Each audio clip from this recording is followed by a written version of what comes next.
porque o Senhor nos providenciou, ó Deus, este momento tão precioso. Pedimos que nos abençoe nesse instante, derrame a Tua graça, derrame o Teu poder, derrame a Tua palavra sobre nós. Ó Deus, venha estar nos instruindo, ó Deus, nesta importante missão de estarmos, ó Deus, proclamando o Evangelho de Cristo Jesus em nossos lares. Amém. Ó Deus, esteja abençoando, ó Deus, cada fala. Abençoe também, ó Deus, aqueles que irão participar com suas perguntas. Que o Senhor possa nos dar luz, nos dar conhecimento, ó Deus, conforme a Tua palavra. Nesta noite nós oramos em Cristo Jesus. Amém, Senhor. Amém. Algumas informações antes da gente passar a palavra para os palestrantes, os oradores da noite. Os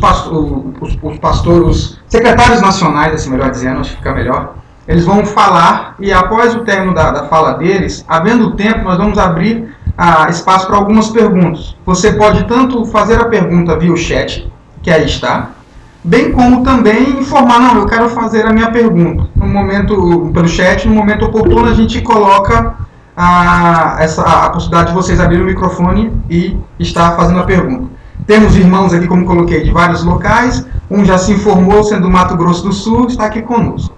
A pergunta que vai trabalhar e vai ser o principal norte da nossa conversa, desse bate-papo, é como falar de Cristo Jesus. E aí, o que a gente quer ouvir é dos secretários nacionais, de fato, a experiência deles com cada faixa etária, sobre meios, as dificuldades, como devemos agir na proclamação do Evangelho aos nossos filhos. E aí, eu não sei se todo mundo sabe, eles têm toda segunda-feira às 8 horas um encontro chamado Que Papo é Esse? No YouTube, pelo Facebook da UPA, pelo YouTube da Igreja Presbiteriana, também na página do Facebook da IPB também passa, ou seja, tem vários locais de transmissão. Eles já estão, como aqueles que viram no começo, afinados, são entrosadíssimos, brincam. Então eu vou deixar este ponto, eles conversarem e ver como é que a gente vai seguir o padrão de idade, primeiro a falar sobre as crianças, adolescentes, os jovens. Vamos deixar eles jogarem, que eles já estão craque nesse bate-papo. Fica a palavra para os senhores falarem sobre esse tema. Beto, quer começar? Começo. Meu microfone está aberto, gente? Todo mundo está me ouvindo? Tá sim. Ok, obrigado, Marcelo. Gente, é um prazer imenso estar aqui com vocês. Quero dizer que hoje o dia foi muito puxado. Eu tive um treinamento da secretaria que começou às 9, terminou às 12. Depois eu parei um pouco, almocei, já entrei numa live, depois numa outra live. Agora eu estou aqui com vocês, mas apesar do cansaço, a satisfação e a alegria são imensas, né, porque estar aqui junto com os meus amigos que trabalham na Secretaria da Adolescência e na Secretaria da Juventude, da Mocidade, é um prazer imenso. E ainda mais com todos vocês que estão aqui. Então eu quero agradecer pelo convite, quero agradecer por nos convidar e entender que esse tema poderia e pode ser abordado por nós que somos secretários dessas 3 faixas etárias. E como o Marcelo, né, deixou a gente muito à vontade, e eu acho que ele corre o risco, mas enfim, ele deixou a gente muito à vontade, né, eu quero começar, eu sei que qualquer um de nós poderia começar, mas já que dentro de uma linha cronológica, né, a gente entende que primeiro vem a infância, depois a adolescência, depois a juventude, eu quero iniciar então falando que... Oi. Já que você já agradeceu, e eu gostaria muito que a sua palavra fosse também a nossa, tanto a minha quanto a da Alexandre, para a gente não repetir. Deixa eu colocar mais um agradecimento, então, sem repetir o que você já falou. Mas deixa um agradecimento especial aqui também ao nosso presbitério, que está bem representado aqui. Vocês não conhecem, mas eu conheço alguns deles aqui, ó. O reverendo Jairo, que está aqui, além do reverendo Cláudio, que já orou, o reverendo Eliseu também está aqui. Está quase uma reunião de presbitério, estamos caminhando bem. Presbítero Pedro, Pedro aqui também, representante de igreja, tá bom aqui, ó. Já estamos quase, falta pouco. Então nós agradecemos aí pela oportunidade de estar aqui no PSTN, né, e servi-los através desses ministérios. E vou dizer que o Beto, que vai falar agora, o Zé, né, mais conhecido como Zé Roberto, bom, o Zé Roberto é um crente trabalhador, por isso que ele vem hoje uma jornada bem pesada de atividade, né, que Deus continue te usando. Vamos lá, continua. Eu falei, mas eu acho que meus outros dois amigos aí também, porque no sábado, gente, o sábado é o dia da gente estar com as nossas federações sinodais, com o grupo, né, que a gente trabalha com cada um com sua faixa etária ou com sua sociedade, né, o CP, o UPA e o MP. E geralmente o sábado realmente é o dia mais corrido aí para a gente, e por isso que hoje foi desse jeito. Mas eu queria iniciar, né, dentro dessa estrutura que eu já falei, né, infância, adolescência e juventude, dizendo que esse desafio, e mais do que desafio, esse prazer de falar de Cristo aos nossos filhos, sejam eles crianças, adolescentes e jovens, parte do pressuposto, vamos dizer assim, ou da ordem que nos é dada através da palavra de Deus, de que essa palavra, né, que é anunciada, o Cristo que é anunciado, precisa ser feito desde a tenra infância. Desde a tenra infância. Por isso eu sei que eles vão falar também de outros textos, e talvez do mesmo texto, eu gostaria de citar então que, para basear essa argumentação, a gente vai lá para o texto de Deuteronômio capítulo 6, né, porque ali Deuteronômio capítulo 6, quando fala sobre o fim da lei e a obediência, tem do verso 1 até o verso 9, até o verso 10, mas até o verso 9, a gente vai encontrar, ou nós vamos encontrar isso.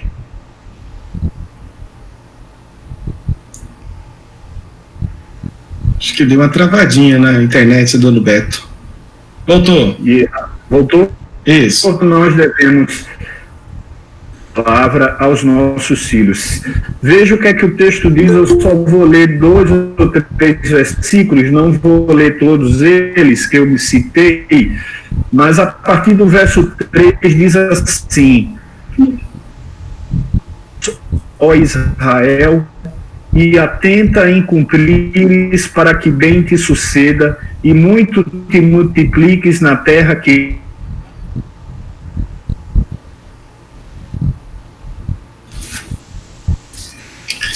deu uma travadinha, Beto. Único Senhor. Pois o Senhor teu Deus de todo o teu coração, de toda a tua alma e de toda a tua força. Aí veja, travando. Tá, eu vou ler aqui para você, para facilitar. Tá. Tá travando? Isso, tá. Por favor. É só até o 7. Tá bom. Ouve Israel, o Senhor nosso Deus é o único Senhor. Pronto, lê o verso 7, por favor. Tá.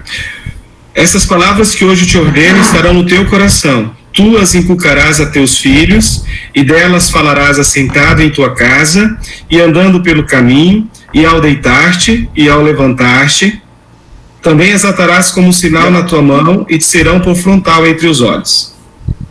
Beleza. Então, veja que essa é uma ordem de Deus. Não é se você quiser, não é quando sobrar tempo, não é opcional, é uma ordem. Essas palavras que hoje eu te ordeno estarão no teu coração e tu as inculcarás a teus filhos e delas falarás. Então, a gente não pode começar esse assunto sem entender que todo esse processo, privilégio, como é ordenança, e começa em casa. Começa dentro do nosso lar. Ok, jogando isso então e começando com esse pressuposto, eu vou abrir aí para o Esdras, vou abrir para o Alexandre, vou sair aqui do meu computador e entrar pelo Celular. Porque no celular eu tenho um Wi-Fi melhor, um 4G melhor e não fica travando, tá bom? Enquanto isso, eles vão conversando e eu volto, me espera um minutinho aí que eu chego já. Ok. Aproveitando aqui o gancho do Beto, porque o texto que ele escolheu também, eu acho que é muito divino, porque eu também iria utilizar esse texto, pelo menos para dar margem às argumentações. Eu acredito que serão diferentes, porque ele trabalha com a faixa etária e eu trabalho com outra faixa etária, assim como o Alexandre também. Uma das menores faixas etárias de trabalho dentro das secretarias ou dessa nossa nova postulação agora, forças de integração, é justamente a adolescência, né, que só vai ali dos 12 até aos 18 anos. São apenas 7 anos, mas são 7 anos de intensas mudanças, transformações, algumas necessidades que são explícitas publicamente por buscas de respostas que não são simples, apesar de ser colocada de forma tão simples, mas não são respostas tão simples, e elas precisam ser dadas para que os próximos passos de crescimento e educação sejam percebidos, né, dentro da família, de uma forma, quem sabe, cristã e reformada, que é aquilo que a gente mais deseja, né? E para pensar nesse primeiro aspecto, enquanto ele volta, deixa eu falar um pouquinho, então, como é que a gente tem visto essas mudanças e como a gente pode aproximar e trazer uma palavra, ou apresentar Cristo a essa faixa etária de 12 aos 17 anos, ou 18 anos. Nós sabemos que o nosso mundo muda, e muda numa aceleração incrível. Ultimamente a gente percebe essas mudanças em questão assim de poucos anos. Antigamente demorávamos décadas para ver essas mudanças acontecer, de forma cultural, de forma social. Ultimamente não. A tecnologia da informação trouxe uma aceleração no processo de mudanças, né? A economia muda, é bem diferente do governo passado para esse. A gente percebe a aceleração do processo de economia mudando. Estou por aqui já, viu, Ezra? Estou por aqui. Você quer continuar? Vai falando. Eu acho que talvez para seguir uma sequência seria melhor continuar, depois passa para você e pode ser assim. Continua. Eu agradeço. Agora está bem melhor, eu estou até escutando melhor vocês também. Então eu peço desculpa aí, irmãos, é que a internet para o computador, eu não sei como é isso, o Esdras que entende melhor, às vezes me explica, mas eu não consigo compreender não. Como no celular, a mesma internet fica melhor do que no computador, mas enfim, é a mesma internet. Mas vamos lá, queridos, então como eu estava falando a vocês, essa questão do compartilhar de Cristo com as crianças, ela tem para mim o seu foco principal, a sua principal, vamos dizer assim, mecanismo, incentivo, sei lá qual o adjetivo que a gente queira colocar, naquilo que a palavra de Deus nos ordena fazer. E como nós vimos aqui que o Esdras leu para me ajudar, né, e é um texto que provavelmente eles também vão usar para servir como base, né, a gente entende que tudo começa em casa. E quando a gente fala de criança, a gente entende que o mecanismo, o método, a metodologia mais concreta, mais real, mais clara, mais objetiva para compartilhar de Cristo com o seu filho pequeno é você, pai, é você, mãe.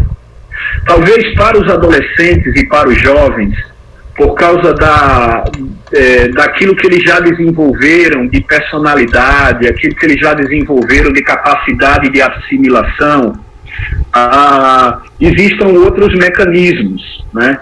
Agora, é claro que eu não estou dizendo aqui que a igreja não ensina sim, quando está lá na escola bíblica dominical, quando está na EBF, quando está em algum culto, quando está numa reunião de UCP, tudo isso são ferramentas e metodologias para que o Cristo, né, que foi crucificado, ressuscitou ao terceiro dia, seja pregado e anunciado às nossas crianças. Mas eu entendo e defendo a tese de que tudo começa em casa e que essa é uma prerrogativa primeira dos pais. Tanto que, usando esse texto que eu acabei de usar, e depois apontando para um outro texto do Novo Testamento, que está lá em 2 Timóteo, no capítulo 1, e também eu estou vendo um Esdras sorrindo, porque provavelmente é o texto que também ele vai usar, porque é o texto-chave que qualquer pessoa usa para defender esse assunto, que você vai ver Paulo, né, citando e falando que Timóteo, seu pupilo, né, a pessoa que Paulo investiu na vida dele, dizendo assim, que ele sabia as sagradas letras desde a infância. E Paulo ainda diz assim, sabendo de quem o aprendestes. E aqui a gente tem a noção de que Paulo estava falando especialmente de 3 pessoas, quando ele diz assim, Timóteo, você sabe de quem você aprendeu. Uma delas era o próprio Paulo, porque Paulo ensinou muito a Timóteo. Mas as outras 2 pessoas, o próprio texto no capítulo 1 já menciona quem são essas 2 pessoas. A sua avó Loide e a sua mãe Eunice. Então não tem como a gente desassociar a importância dos pais e da família no processo de uma criança conhecer a Cristo, né? É claro, o próprio Marcelo falou aí que tem muita família que está terceirizando, e está mesmo. E a maior prova disso é que se você abrir em Juízes capítulo 2, verso 10 em diante, você vai ver que uma geração toda foi perdida, depois vê lá Juízes, uma geração toda foi perdida porque os pais não conseguiram ensinar quem era Deus aos seus filhos. Esses filhos cresceram, casaram, tiveram outros filhos e veio uma geração que era totalmente afastada e assim, sem nenhum conhecimento de Deus. Por quê? Porque na hora que mais se precisava falar de Cristo, falar de Deus, pregar as verdades divinas, as pessoas falharam. E que pessoas foram essas? Os pais.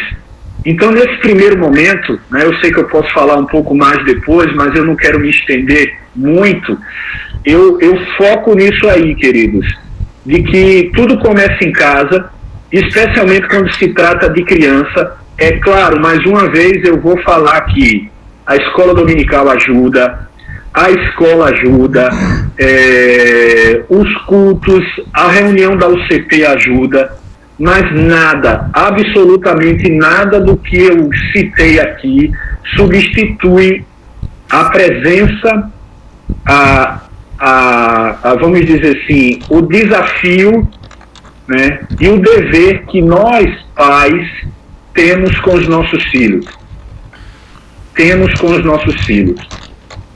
Quando Deuteronômio diz que você deve ensinar aos seus filhos, né, andando pelo caminho, ao deitar-te, ao levantar-te, enfim, todo tempo, toda hora, isso significa que para um judeu, né, porque isso está lá na Torá, a Torá, que é o livro da lei dos judeus, vai de Gênesis a Deuteronômio. Então, o mesmo que está na Torá dos judeus está na nossa Bíblia também, porque vai até Deuteronômio, a Torá. Um judeu que sabe que o seu filho conheceu a Deus por intermédio de uma outra pessoa, esse judeu, ele perdeu o maior privilégio que ele tem na vida, que é dizer ao seu filho quem é o Deus que ele crê e quem é o Deus que ele serve, né? Então, para o judeu é muito importante a transmissão da fé. Por isso é que quando a gente vê muitas reportagens de Israel, documentários, a gente já vê as crianças lá com a Torá na mão, desde a tenra infância, aprendendo as sagradas letras, porque esse privilégio e essa prerrogativa é dos pais. Tá bom? Então, a princípio, eu quero focar nisso aqui. Eu sei que existem vários outros métodos, várias outras maneiras de eu compartilhar Cristo com o meu filho quando ele ainda é pequeno, é criança, mas a metodologia e a maneira mais clara, mais óbvia, mais contundente, mais eficaz, é quando essa comunicação e essa pregação e essa anunciação de Cristo vem dos próprios pais. Agora, é claro, né, que, por exemplo, no meu caso, quando eu me converti, eu tinha 12 anos de idade. Minha mãe era católica, meu pai era, assim, não era nada, ele fazia questão de dizer que não acreditava em nada. Onde é que eu fui aprender? Onde é que eu fui me encher com conhecimento? Na igreja, porque em casa eu não tinha isso. É claro que existe esse parênteses, é claro que eu abro esse parênteses aqui porque existem casais que não conhecem a Deus e não têm condições de falar desse Deus porque não os conhecem. Mas para nós que somos crentes, para nós reformados, presbiterianos, para nós que confessamos Jesus como o único e suficiente Salvador, nós não temos opção. É uma ordem. Por isso, se não fizermos, vamos... e aí eu vou usar uma palavra que foi usada ontem por um grande amigo e o Esdras vai lembrar, né? Portanto, se a gente não faz, a gente se torna indesculpável, porque estava ali, foi ensinado, foi mencionado na Bíblia, estava ali para a gente fazer e a gente não fez. E depois a gente não pode chorar o leite derramado e dizer assim, meu Deus, por que meu filho é tão ruim desse jeito, ou tão agitado desse jeito, ou se não é porque eu vou ter, ou porque na sua fase adulta eu estou tendo que visitar meu filho no presídio, ou em alguma clínica que trata de pessoas viciadas. Porque de alguma forma, lá no início, quando você tinha o privilégio, quando você tinha a oportunidade e quando você tinha a obrigação de falar de Cristo e influenciar, pregar e transmitir a sua fé para o seu filho, você achou que podia fazer isso em outro momento, em outra hora, né? Então, desde a tenra infância, queridos, nós, pais, precisamos ensinar aos nossos filhos as sagradas letras, como diz as Escrituras lá em 2 Timóteo, capítulo 3. Eu vou parar por aqui, senão falo demais, e o nosso querido Esdras e o nosso querido Alexandre não vão conseguir falar, senão eu faço a parte do Vamos que vamos. Deixa eu tentar resumir um pouquinho aqui aquilo que eu acredito e penso como resposta para essa pergunta que foi colocada pela nossa querida UPH da Palmas Norte, né? Como falar de Cristo aos nossos filhos. E eu vou falar especificamente agora dessa geração dos 12 aos 18 anos aí. 7 anos apenas de vivência na adolescência, mas como eu já falei, um processo rápido de transformação, de dúvidas, de crescimento, não só físico, mental, emocional. E é um processo que todo pai gostaria que fosse assim, na atualidade, imediato, né? Um estralar de dedos, ele saísse da infância e assumisse a maturidade e as responsabilidades de um adulto e se comportasse, agisse plenamente como um cidadão de honra, de respeito, de autoridade no nosso tempo, cumprindo com todas as regras estabelecidas, sociais e de vivência justa. Mas é assim que acontece? É claro que não. A gente sabe que nem sempre é assim que acontece. O mundo está em um acelerado processo de mudanças, bem mais agora do que foi em gerações, em décadas, em séculos atrás. Valores estão mudando na área da economia, valores morais também estão sendo jogados de cima para baixo, assim, de formas destrutivas. Eu não gosto nem de chamar de valores morais, porque são escabrosos, assustadores, estão no nosso meio, mas é claro, acabam atingindo a nossa moral e são tidos por valores morais também, né? Ideológicos, num processo acelerado de transformação. Não vou nem entrar no mérito da questão, porque só aqui a gente investiria um tempo gigantesco discutindo sobre esses valores que estão transformando a nossa cultura, a nossa sociedade, o nosso lar, por consequente, também acabam interferindo na igreja também. E algumas mudanças na forma da gente se relacionar. Eu me lembro, e agora que eu dou uma pausazinha para lembrar da minha década de adolescência, para a grande diferença dessa década agora de adolescência dos tempos atuais. Para você que então tem um filho adolescente entre 12 e 17, você tem que fazer essa medida, tirar essa pontuação aí das diferentes relações que existem. Eu quero fazer uma pequena relação de diferença. Como era relacionar na minha época como é se relacionar hoje, né? O papai e a mamãe gostavam de nos proteger, e tenho aqui a minha seguidora número 1, minha mãe está assistindo, então ela pode assinar embaixo. Tá ali, é a primeira live que eu tô vendo mamãe assistindo junto aqui. Geralmente eu mando para ela e depois ela avalia, dizendo que foi bom, não, mas agora tá ao vivo, olha aí. Que coisa boa. Mandando um beijo pro filhão, né, cara? E mandando um beijo pro filhão. Muito bem, mamãe, muito bem, mamãe. Manda um beijo aí para ele ficar vermelho. Fica vermelho, cara, sem vergonha. Fica vermelho. Já estou. Cuidação essas. Cuidação essas. É isso aí, reverendo. Mas eu quero lembrar alguma coisa daquela década da minha adolescência. Então, naquele tempo, nós tínhamos a liberdade de poder sair no final da tarde para jogar bola na rua, em frente à casa. Era um tempo diferente, então a gente se reunia ali com os vizinhos, com os amigos, conversávamos, jogávamos bola. Aquele era o nosso centro de relacionamento e convivência. Quando não, o colégio, onde também tínhamos boa parte de um período lá com outro grupo de relacionamento. E os nossos pais poderiam medir esses graus de relacionamento e acompanhar muito de perto com quem a gente se relacionava. Tantas vezes o papai foi lá na quadra e tirou a gente de lá, quando ele disse para a gente não andar com certas pessoas, e a gente andava com aquelas pessoas que não era, então a proteção dele era tirar a gente de lá. Algumas vezes ele usou a disciplina, né? A vara. A gente saía de lá porque já tinha instrução para não ir e ia escondido. Acordava mais cedo antes de ele acordar, ia para a quadra, se relacionar. Então havia um certo grau de proteção nessas relações que tem influência sobre a nossa vida enquanto a gente está crescendo. Papai e mamãe diversas vezes selecionaram os amigos com quem a gente poderia andar e diziam abertamente: eu não quero ver você com aquele tipo de pessoa. Isso ajudava a nossa formação, porque as nossas relações influenciam o nosso modo de pensar e de tomar decisões enquanto estamos amadurecendo e conhecendo não só o mundo, mas também, acima de tudo, a respeito de Deus. Isso influencia e influencia muito na adolescência.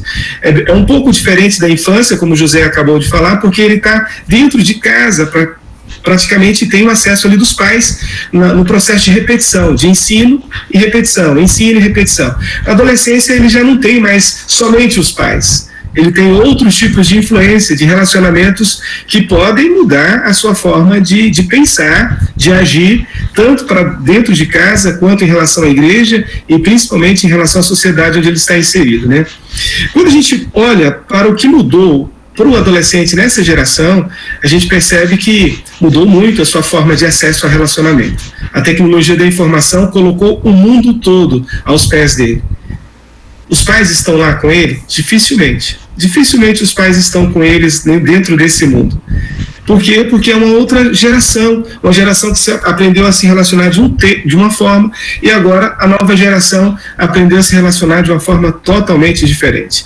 A escola continua sendo um grupo de formação ainda de espírito, mente, de influência, né, nessa área espiritual, emocional e também racional, mas agora surgiu uma nova forma de influência que muitas vezes tem afastado ou tem gerado, dado a oportunidade de expormos aquilo que está dentro do nosso coração e que, como a gente sabe, sendo reformados, não é tão bom assim aquilo que vem dentro do coração antes de a gente conhecer Cristo. É totalmente depravado mesmo, e a gente expõe. A internet está ali para expor, né? A gente falou muito sobre isso numa live ontem, junto com o Zé Roberto e outros capelões.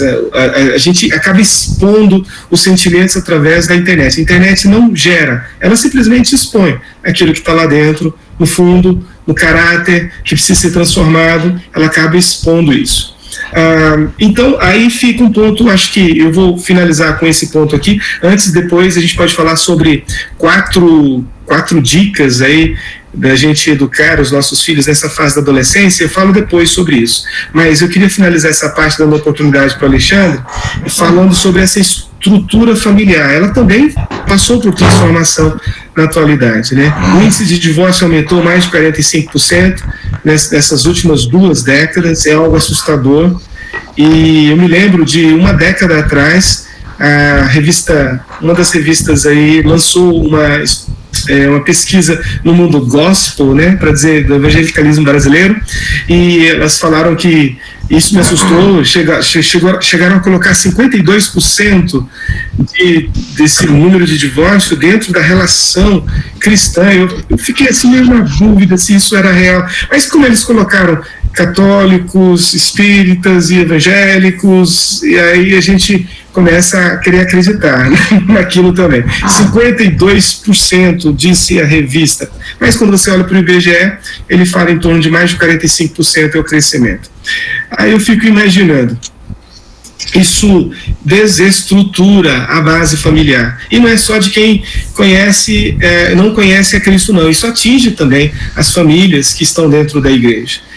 Isso está acontecendo dentro dessas famílias que se chamam cristãs. E isso vai causar também problemas para essa faixa etária da adolescência, no processo de conhecer a Cristo, já que é quase metade dos acontecimentos aí para dentro da nossa realidade cristã também, né? Filhos cada vez mais independentes, não são ouvidos, não são acompanhados, na verdade, num desejo de nos vermos descansados, literalmente liberamos a geral, no que diz respeito a essa nova convivência com relacionamentos no mundo virtual. Estamos, às vezes, nessa fase dos 12 aos 18 anos, bem diferentes em relação a isso, e isso é um problema gigantesco que vai causar dificuldade dele de entender, já que o papel de educar, como acabamos de ler naquele texto, é nosso, e se a gente se torna cada vez mais indiferente a isso e deixa eles independentes, é claro, daqui a pouco a gente colhe os frutos ruins e negativos dessa mudança que o mundo tem causado em nossas estruturas familiares também. A internet que tem educado, a gente sabe disso, infelizmente. Os amigos estão ajudando, os amigos estão instruindo lá no colégio, e eles também estão na internet, então geralmente eles acabam pegando de um lugar ruim também. A gente sabe que isso tem alterado a forma de ver a sexualidade, de enxergar a religião e como tem transformado. Então eu vou parar por aqui, mas ele pode se estender muito mais, a gente percebe essas mudanças acontecendo, e diante disso a gente faz o quê? Segue o bonde desse mundo, segue a naturalidade que a gente tem recebido, porque eu tenho que trabalhar, porque eu tenho que ter recursos, está difícil de enfrentar essas mudanças, eu não aceito isso, mas a gente continua vivendo conforme a geração, ou na contramão desse mundo a gente tem que caminhar. Minha proposta é que seja na contramão, e vai ser uma luta difícil, mas ela é possível. Daqui a pouquinho eu apresento 4 dicas nessa direção. Alexandre, está contigo, querido. Eu tinha pensado um texto bíblico diferente de vocês, né? Eu vou tentar ser bem sintético, e os meninos sabem que eu sou muito pragmático, dou logo a ideia, logo e pronto, meio pronta, né? Quando você lida com jovens, se esse jovem vem de um lar cristão, então a relação dele com a família já é fruto de tudo aquilo que aconteceu na infância e na adolescência. Então, às vezes os pais ficam assim, aonde foi, o que aconteceu? E às vezes no meio do caminho, a falha foi dentro de casa, né? Na hora de sentar com os próprios filhos, na hora de orar com eles, na hora de pequenos gestos como orar antes da refeição, não permitir os filhos chegarem em determinados horários dentro de casa, né? São pequenos detalhes que aconteceram na infância e adolescência. Então, quando chega na juventude, vai seguir a lei natural. Mas e quando a gente tem uma família que se converteu agora e os jovens estão chegando à igreja, ou esse jovem está chegando à igreja agora e a igreja está acompanhando esse desenvolvimento? Ela tem particularidades. O evangelismo para a juventude, né, acima aí dos 18, 19 anos, ele tem uma outra pegada. Por quê? Porque essa construção mental desse jovem ela já aconteceu. Então a forma que ele enxerga o mundo, ela já foi moldada, ela já foi construída. E aí nós, que lidamos com essa juventude, a gente tem que fazer alguns entendimentos. Primeiro, nós já passamos do tempo do pós-moderno, nós já entramos numa era pós-cristã, aonde determinadas frases ou falas não há mais sentido para a juventude. Se vocês andarem na rua e forem pararem num bar que esteja lotado E se você perguntar para alguém ali qual é o conceito da palavra pecado, talvez ele nunca tenha escutado a palavra. Então, consequentemente, ele não tem noção do que é pecado, porque essa palavra não existe no vocabulário dele. E Alexandre, se eu te interromper, você só vai parar para fazer a pesquisa, não é verdade? Não, depende, se o hambúrguer for bom, quem sabe, a gente sempre come. Tô brincando. Tudo depende do preço, né? Também, às vezes o preço é caro, ele só passa o olho e vai embora, né? Mas o que acontece? Essa geração, ela não tem essa noção. Por exemplo, eu sou professor, e uma vez eu dando aula, um aluno me falou assim: Xandão, vai ter um filme aí, cara, o tal do Noé, mano. Porra, esse filme é muito maneiro, cara. Esses caras da mitologia grega, eles me encantam. Então, pro cara, Noé era mitologia grega. Noé não é um personagem bíblico. E ele não tinha a mínima... Gente, eu não tô brincando, ele não tinha a mínima noção que Noé era um personagem bíblico. Eu tô falando de um garoto de 18 anos que morava num grande centro urbano. Então, quando a gente relaciona essa perspectiva, às vezes nós estamos falando A e o cara está entendendo B. Por quê? Porque ele não cresceu, ele não foi forjado, não veio nessa pegada. E nós, principalmente nós presbiterianos, precisamos entender que o mundo é diferente. Eu brigo muito, e os garotos sabem disso, o Beto e o Esdras. Eu não gosto de ficar falando sigla. Por quê? Sigla parece um dialeto interno. Se você chegar numa igreja e der um aviso lá, olha, teremos a plenária da UMP, da SAF, e logo depois a junta estará reunida para deliberar. Ninguém entende o que nós falamos. Só nós de dentro. Se um visitante chegar ali, para ele aquilo é uma linguagem, um dialeto estranho. E para a juventude isso acontece. Então, o texto que eu tinha pensado era o primeiro versículo do livro de João. Eu tenho lido muito que hoje a grande forma de você evangelizar os jovens não é começar pelo Evangelho, é começar por Gênesis. É chamar a atenção para eles que existe uma construção de mundo, principalmente a partir de Gênesis 1, 26 e 27, 28, que trata do conceito de cosmovisão. É a hora que você começa a construir nesse jovem, olha, preste atenção, esse mundo que você está vendo, esses valores que você está percebendo, são falsos. Mas não adianta eu falar que ele é falso sem que eu construa com ele, a partir de uma perspectiva bíblica, a partir de uma perspectiva até mesmo filosófica, que essa construção de mundo que ele está vendo, ela não é real.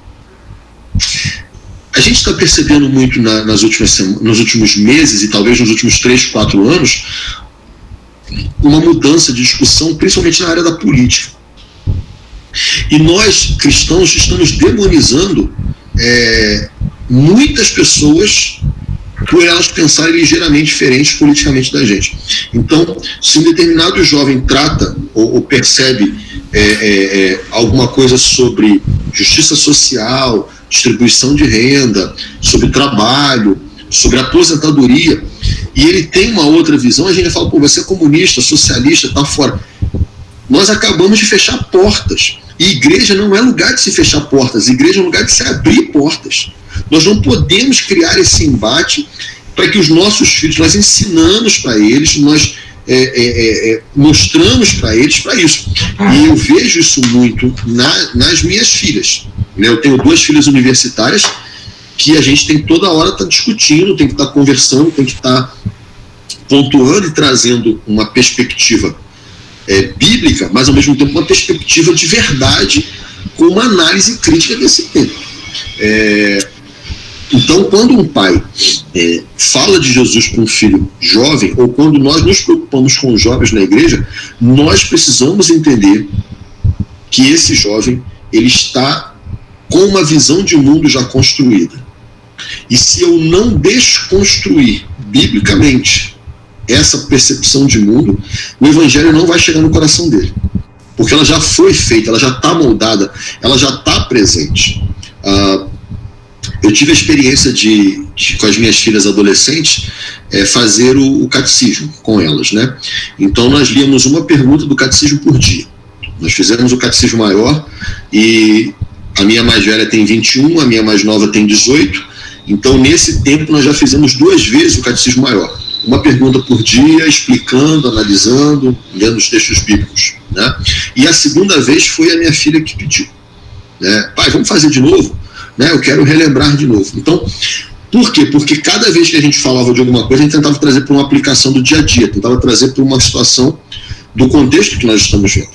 Então, irmãos, é um desafio. Eu falo para vocês também que há um alerta muito grande, que o fato de seu filho estar em casa não significa que ele está em casa. Tome muito cuidado com isso. Os programas de WhatsApp, de Instagram, programas de bate-papo na internet, redes sociais, YouTube, eles estão moldando a mente de uma geração inteira. E, consequentemente, a gente acha, meu filho não está na balada e está em casa. Preste atenção, lógico, o exagero da minha fala, tá? Dependendo dos programas que ele está vendo no YouTube, dependendo dos bate-papos que ele está fazendo na internet, eu preferia que ele estivesse na balada. Que pelo menos eu já saberia que ali o que está acontecendo. Prestem atenção, porque está muito mais sério do que se pensa. Está muito mais sério do que nós imaginamos. A gravidade da realidade. Então, não dá para, por exemplo, eu tenho alunos que o pai não sabe que ele fica a madrugada inteira na internet. O pai acha que ele deitou para dormir. Ah, meu filho está indo lá no... Pô, o cara pega o quarto do filho, bate na porta, se o filho fala assim, não entra, ele não entra. Né? Eu fico imaginando se meu pai falasse um dia para ele assim, não entra no quarto, ele dava um chute na porta, e depois me dava um chute junto, e ia me levantar uns 7 metros e me jogar pela janela, cara. Eu falei assim, aqui é minha casa. Então, às vezes, irmãos, prestem atenção, essa perspectiva, ela é importante. Nós temos que estimular os nossos jovens a se envolverem com coisas da palavra do Senhor. Se o seu filho é universitário, estimule ele a participar dos encontros evangélicos que acontecem na universidade. Palavra da Vida, MPC, Jocum, ABU. Por quê? Porque lá eles... É um bando de gente cheio de conflito, mas que pelo menos estão lendo a Bíblia juntos. E ele está andando com gente boa. Isso é muito sério. Eu agradeço muito a Deus o meu tempo de universidade, né, que eu participei da BU do primeiro período ao último período. Então, me ajudou bastante a passar pelo tempo do campus. Me ajudou muito. Então, eu tenho aqui, depois eu deixei aqui separado aqui do lado, um leque de sugestões de alguns livros que seria importante não você ter ele e dar para o seu filho, mas você ler. Por quê? Para trazer para você uma solidez sobre como interpretar esse tempo e como você dialogar com esse tempo. Joia. Alexandre, eu vou aproveitar então nessa segunda rodada, já que eu falei sobre a questão do... eu falei sobre a questão, né, mais teórica da responsabilidade nessa fase da infância de falar de Cristo, que é dos pais, e vocês, claro, colaboraram com isso, concordaram com isso, e a gente não tem dúvida que é realmente dos pais. E assim como o Esdras falou, eu quero usar esse segundo momento aqui para pelo menos dar 3 dicas, né, de como você deve fazer isso em casa segundo o texto bíblico, né? Segundo o texto bíblico, né? E que texto bíblico eu vou usar? Exatamente o texto bíblico lá de 2 Timóteo, capítulo 1, versos 3 e 4 e 5, e depois capítulo 3, versos 14 até 17. Eu não vou ler os textos, eu só citei aqui porque você faz feito os bereanos. O que é que os bereanos faziam? O pregador falava lá, o profeta falava, ele ia lá na Bíblia e ele ia conferir. Você faz isso, tá? 2 Timóteo, capítulo 1, versos de 3 a 5, depois 2 Timóteo, capítulo 3, versos 14, 15, 16 e 17. Então, veja só, eu não vou entrar aqui no mérito daquela questão de dizer, deixa eu dar uma dica, para crianças de 0 a 5 anos, passe só 5 minutos, mostre muita figura, use o franelógrafo. Eu não vou me ater a isso, tá? Eu não vou me ater a isso. Eu acho que mais importante do que isso é ter a consciência de que essa prerrogativa é nossa, de que essa obrigação e esse privilégio é nosso como pais, né? E que dependendo da nossa atitude, né, e a nossa reação, né, toda ação promove uma reação, não é assim que diz a física? Eu estou errado, né? Então a ação de Deus foi dizer a nós pais que essa era uma responsabilidade nossa. A nossa reação à ação de Deus é exatamente fazer aquilo que Deus nos pede.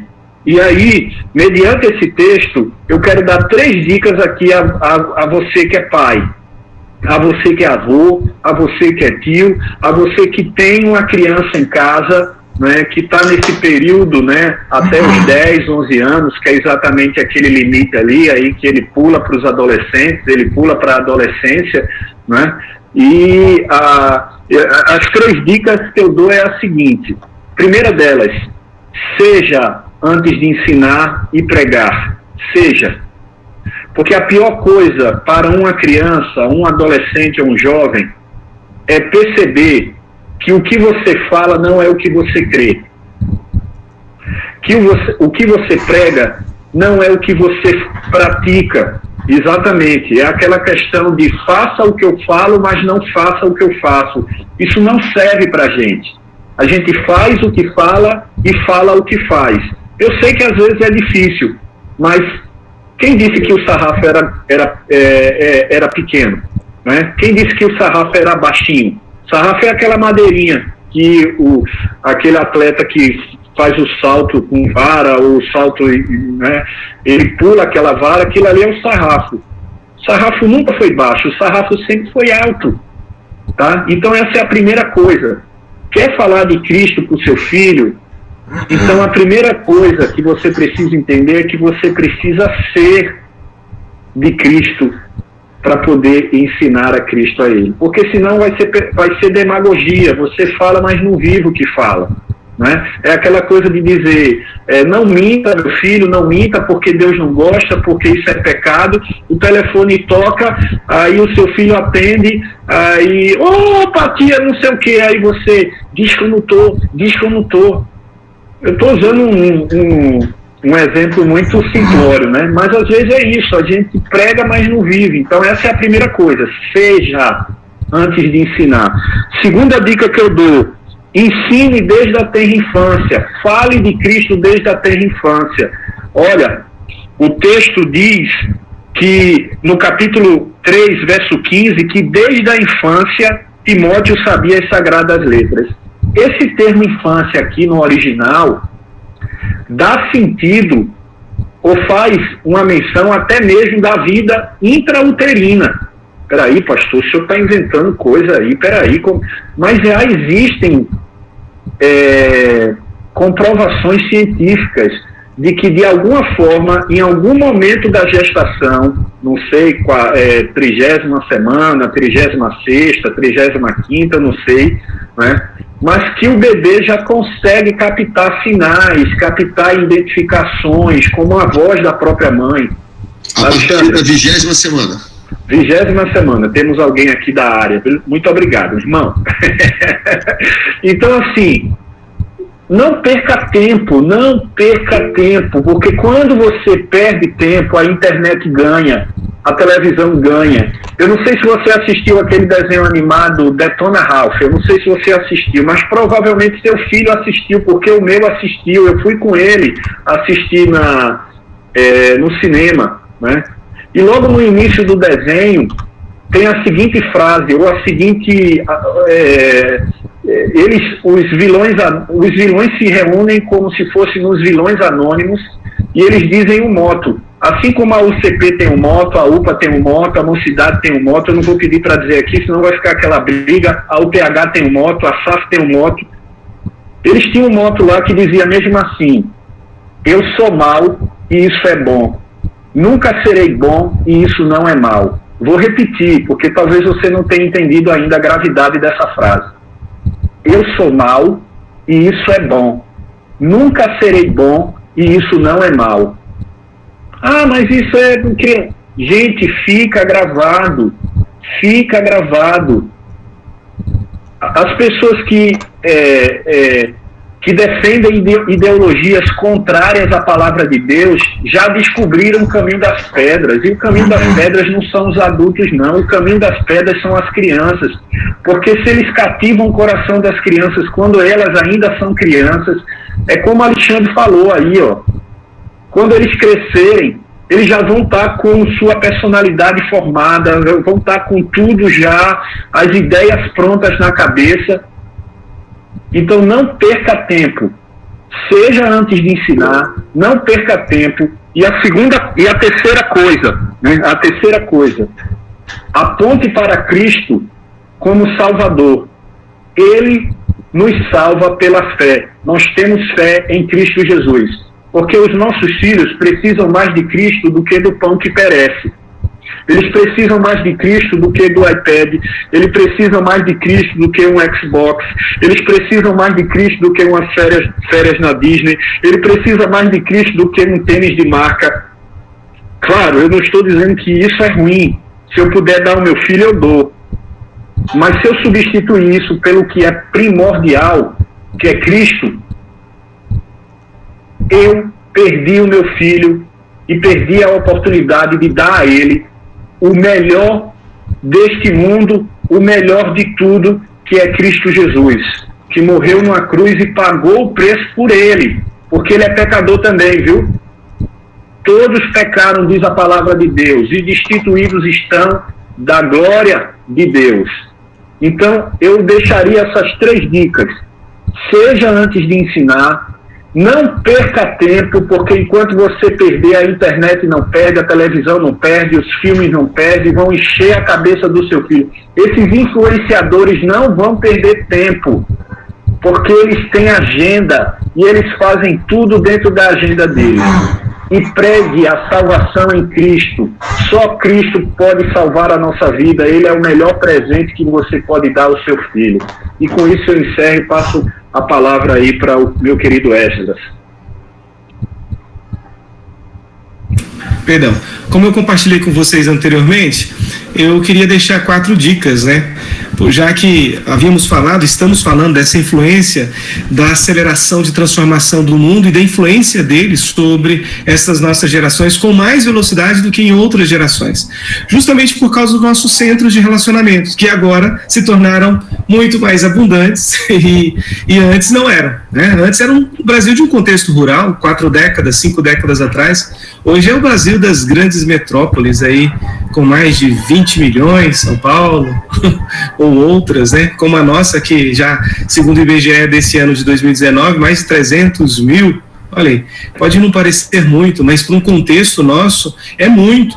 As nossas maiores cidades no estado, nós só temos 20 cidades nos 135 municípios que existem no Tocantins, com mais de 20 mil, e dentre elas está Palmas aí. Então, para nós, a gente sabe que esse processo de aceleração, ele é muito intenso e rápido. Então, imagine a importância da educação dos filhos nessa faixa etária agora, porque quero que você imagine também a confusão na mente do seu filho por esse acelerado processo de transformação e de mudança. Para fora de casa, ele vê coisas que ele não vê, às vezes, na vida dos pais. E ele acha aquilo interessante, acha aquilo, quem sabe, vantajoso, principalmente nessa faixa etária dos 12 até os 18 anos. A primeira fase da vida, ele observa e até de forma, vou colocar aqui entre aspas, cegamente, ele segue tudo, porque é um processo de repetição. O pai fala, o filho repete. Então essa é a melhor fase, e eu estou aqui com o nosso querido Zé Roberto, dizendo, temos que aproveitar essa primeira fase, porque as outras fases elas vão diminuindo o nosso centro de influência ali, generalizadamente vai diminuir o nosso centro de influência. Mas na primeira fase, eu gosto da cultura judaica por causa disso. Eles têm um adágio que ele fala assim, me dê uma criança até os 10, 12 anos que eu direi para você que tipo de homem ela será. Porque eles investem muito. A criança ainda hoje, depois de milênios, continua sendo, na família judaica, alfabetizado pela Torá. Eles centram, eles vivem, eles ensinam em casa da maneira pública, visível, e eles vão para essas escolas também, das sinagogas, e aprendem lá também uma boa parte do dia. Não é uma escola secular, é uma escola que ensina a Bíblia. É incrível isso. Na primeira fase da vida, então, ele já tem uma personalidade formada para o futuro. E realmente, ele pode até não querer concordar com o judaísmo, mas aonde ele for, ele jamais deixará de ser um judeu. Curioso por quê? Porque a primeira da fase da vida inculcou ali na cabeça e no coração dele aquilo que ele precisa ser. Não estou dizendo que eles ensinam tudo o que é espiritualmente necessário, mas eles entenderam o princípio de Deuteronômio capítulo 6 de uma forma que, se a gente aproveita e inculca, fala, anda e vive para os nossos filhos, os filhos vão repetir, e repetem. Nesse caso em particular, eles estão repetindo cultura, né? Estou falando aí do judaísmo. Mas no nosso caso, a gente está falando de uma maneira espiritual, de eles conhecerem a Cristo, de entenderem que Ele é o melhor amigo, o Senhor da sua vida, e isso pode ser transmitido também. Como? Aproveitando a primeira fase. Mas agora, pastor, já passou, estou na segunda fase, estou ali na adolescência, como é que funciona essa fase agora? Bom, aí eu deixaria 4 dicas diante dessa gigantesca confusão que tem sido transmitida de valores, de conceitos, de cultura ao coração dos adolescentes dessa geração. Primeira dica, você, e é semelhante àquilo que o José já disse, você é quem deve viver e ensinar. Ele falou em outras palavras, eu estou deixando aqui para fazer essa referência. Você é quem deve... Desculpa, essa coisa de falar primeiro, aí agora... Não, mas vou ficar por último. Não, porque nós caminhamos juntos. Na primeira fase, ele ouve e repete. Na segunda fase, ele ouve um pouco menos. É verdade. São os centros primários de referência. Isso. Mas ele vai repetir novamente. E repetir muito aquilo que ele tem ouvido dos grupos de relacionamento que ele possui. Seja no mundo virtual ou seja lá no colégio. Ele vai repetir com mais abundância. Não tem mais só um centro de absorção, de transferência de informação. Por isso que o pai necessitam, quando eu falo pai e mãe, eles necessitam dessa repetição, de viver primeiro antes de falar. Né? E quando você falava, eu queria deixar um exemplo aqui, lembrando daquilo que você falou, não te interrompi, mas eu guardei para essa hora. Você me lembrou de um exemplo, até ri na hora que você estava falando, né? Que você diz para o seu filho assim, se chegar alguém aqui, e eu vou contar um exemplo, você vai entender, né? Papai, né? É um exemplo que a gente aprende de forma negativa, mas que manifesta também a graça de Deus, através do arrependimento e da mudança. Então, eu não estou querendo aqui humilhar e nem falar histórias que foram danosas na estrutura dele, mas lembrar algo que foi positivo, certo? Papai geralmente tinha o costume de comer e deitar aqueles 15, 20 minutinhos para depois voltar para a jornada de atividades, né? Então, nesse horário, geralmente tinha telefonemas, tinha pessoas que chegavam, e aí um dia ele estava muito cansado, ele chegou assim, ó, se chegar qualquer pessoa aqui, não importa quem quer que seja, diga que eu não estou. Mas a gente sabia que ele estava, porque ele estava deitado dormindo. E naquele dia, para completar a lição, chegou justamente o chefe da Junta de Missões Nacionais. Ele trabalhava e bateu na porta naquele dia e quem recebeu foi o Weber, né? Meu irmão do meio. E aí ele chegou, seu pai está, meu filho? Ele falou, meu pai está, mas ele falou para eu dizer que ele não está. Falei, entregou. Minha mãe, claro, ouviu na hora e já falou, não, meu filho, vamos deixar ele deixa ele entrar, o seu pai tentou remediar a situação. Aí meu pai foi acordado, veio com aqueles olhos, né, inchados, e agora ele vai tentar pedir perdão, é claro, não deveria ter ensinado aquilo para o filho, mas o filho ali fez, aproveitou e deu uma lição. O Weber tinha o quê? Uns 9, 10 anos de idade, na ocasião, era muito novo ainda. E eu também era muito novinho, mas a gente aprende com as lições. Naquele dia, quem precisava de disciplina não era nós, não, era o meu pai. Ele precisava de disciplina. Por quê? Porque a gente deve viver antes de simplesmente dizer o que se deve fazer. Se eu não vivo aquilo, ainda na adolescência, vai se tornar mais danoso, mais drástico, porque antes ele ouve e não retruca. Agora, na adolescência, ele viu o que você falou e não viveu, e aí ele vai retrucar. Agora é a fase da ousadia, de colocar para fora o que ele está sentindo. E ele vai retrucar. E vai dizer assim, quem é o senhor para dizer, por exemplo, isso que eu devo fazer? Eu sei que ele não tem razão e motivo nenhum de dizer isso, porque ele também está aprendendo, está amadurecendo, adolescente, certo? E ele tem que respeitar o pai e a mãe, mas ele se acha no direito de confrontar as ideias e os aprendizados, porque o pai não está vivendo o que ele deveria viver.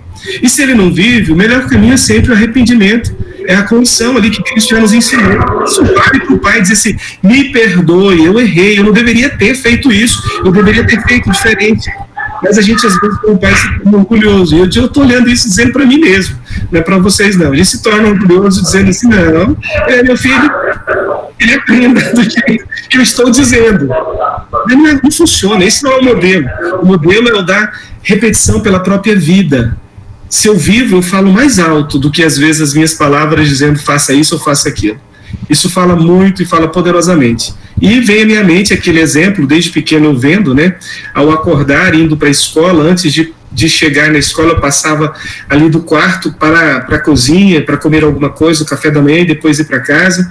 O exemplo que fica na minha infância e depois também na minha adolescência é justamente esse. O meu pai ou minha mãe estavam ali no quarto falando com Deus, e eu não precisava entrar para perturbar, mas eu já sabia que o exemplo de piedade, o exemplo de oração, o exemplo de busca fica ali marcado. Se eu não estou vivendo que Deus é o melhor para mim, que Deus é aquilo que eu mais desejo, que é aquilo que eu mais busco, que mais procuro, vai ser muito difícil ele entender que Deus é esse. Que Deus é esse que eu estou tanto anunciando. Estou anunciando porque eu tenho que trabalhar, Deus me dá forças. Tudo bem, ele pode estar te dando, você pode estar exemplificando pelo trabalho, pela força, pela conquista, uma característica, um atributo de Deus. Mas a intimidade daquela piedade, da oração, da leitura, com eles, sozinho, precisa ser visualizado.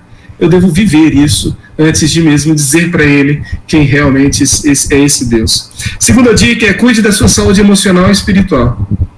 Essa faixa etária da adolescência, ela costuma fixar traumas, porque às vezes emocionalmente, lembra daquelas estruturas que estão mudando constantemente? Divórcio, mudanças de valores, a influência relacional, tudo isso numa aceleração constante, às vezes tira a nossa saúde emocional também como pai, e até às vezes saúde espiritual. E se eu não cuidar da minha saúde emocional e espiritual, eu posso causar traumas na vida do adolescente. Porque se eu não estou estável espiritualmente, eu vou falar e fazer coisas que vou me arrepender depois. E não se engane, ele guardará.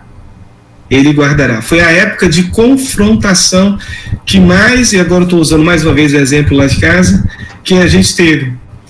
Tive que ser confrontado por um tio, porque eu confrontava demais papai e mamãe, porque, assim, no contexto cristão, entendia das verdades que estavam sendo anunciadas, mas muitas vezes, por causa da lida de papai e de mamãe, das situações emocionais ali, eles não conseguiam exemplificar o melhor. Nós não somos perfeitos, e a gente sabe disso. E aquele melhor não sendo exemplificado, a gente se levanta.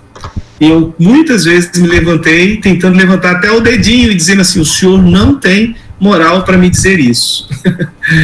Hoje eu me arrependo do que disse lá atrás, né? Naquela fase de pouca maturidade ainda, eu dizia assim, o senhor não tem moral para me dizer isso. É claro que ele tinha. Ele era um pecador como eu também sou hoje, como pai, olha.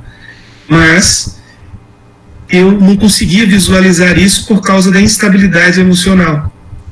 Ou às vezes raiva ou ira, que causavam mágoas e traumas que depois nessa fase, eles se revelam. Na infância são guardadas, mas na adolescência elas são colocadas para fora.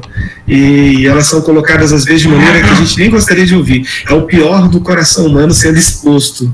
Né? E eu tive esse desprazer de fazer isso com o papai e com a mãe também, em algumas etapas da minha jornada. É claro que o tempo também proporcionou, Deus, pela sua infinita graça, proporcionou ocasião de arrependimento e perdão, e busca de perdão nessa relação. Está resolvido, graças a Deus. As relações do passado mudaram e a visão da graça por meio da vida deles é muito maior do que aqueles momentos de instabilidade emocional e espiritual na vida deles, em alguns traços, né, da caminhada. Então a segunda dica é cuide realmente da sua saúde emocional. Não pense que isso não vai deixar traumas, porque deixa. deixa traumas terríveis. Terceira dica, priorize a formação do seu filho. E aqui eu não estou falando de cuidar dele na educação infantil, fundamental 1, 2, ensino médio, faculdade. Eu estou falando de priorizar a formação da educação espiritual do seu filho. Ela tem que ser prioridade para nós. E eu digo isso olhando para pai e mãe, porque hoje a gente está trocando essa prioridade. A gente coloca lá uma pós-graduação no lugar disso, a gente coloca lá uma busca de um melhor salário, de um emprego no melhor disso, a gente não volta para casa, confesso isso publicamente como um pecador também que sou, que às vezes trabalhando lá no Mackenzie, eu sei que já é hora de voltar e sabendo dos dilemas que eu tenho que enfrentar, às vezes eu falo, vou ficar mais um pouquinho aqui. E acabo investindo no trabalho mais do que na formação e no tempo de qualidade, de exemplificação para os nossos filhos, né? De ler a palavra com eles, de ter um tempo para orar com eles. Você pensa às vezes que isso é coisa de infância, não é não. Na adolescência você tem que entrar no quarto, e não tem esse negócio de ter quarto fechado não, ele não tem outro mundo dentro de casa, lá é o nosso mundo de convivência. E lá você pode estar com ele no quarto e sentar com ele e dizer assim, eu quero orar contigo. Ah, pai, não tenho tempo para isso. Tem porque agora nós vamos orar juntos. E aí você tira aquele tempo, não importa o estudo dele, não importa a outra, você ora com ele, ele ora com você, eu quero saber qual a razão pela qual eu posso orar com você. Isso não é coisa para a infância, não. Isso ainda é de um pai, de uma mãe que olha Deuteronômio capítulo 6 e entende que aquilo é necessário enquanto ele está dentro da sua casa, enquanto você é tutor espiritual e físico e moral dele, é hora de inculcar. Diz o verso número 7 de Deuteronômio capítulo 6, inculque sim, fale sim, sente sim, viva sim isso para ele. Tem que sentar ali. E esses dias eu fui confrontado pela minha filha de 6 anos, porque minha esposa faz muito melhor do que eu, agora preciso elogiar isso.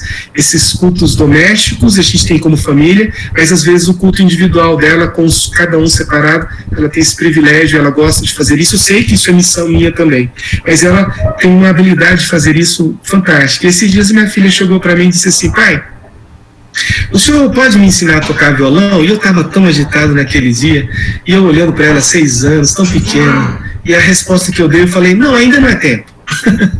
E eu mesmo dei o presente, que foi o violão, e agora eu estou dizendo para ela que não posso investir tempo na formação espiritual dela. Aí você pode questionar, o que tem a ver tocar violão com formação espiritual? Tem tudo a ver.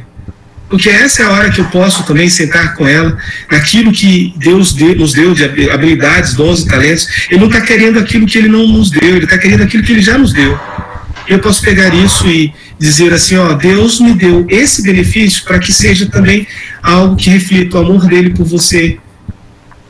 Eu posso ensinar isso, posso ensinar muito de Deus tocando violão. Mas se eu não olho dessa forma espiritual, tocar violão, caminhar, comer, ir para a praia, se eu não consigo ver Deus em todas essas esferas e muitas outras que eu nem citei aqui, fica muito difícil, então, de a gente priorizar a formação dos nossos filhos.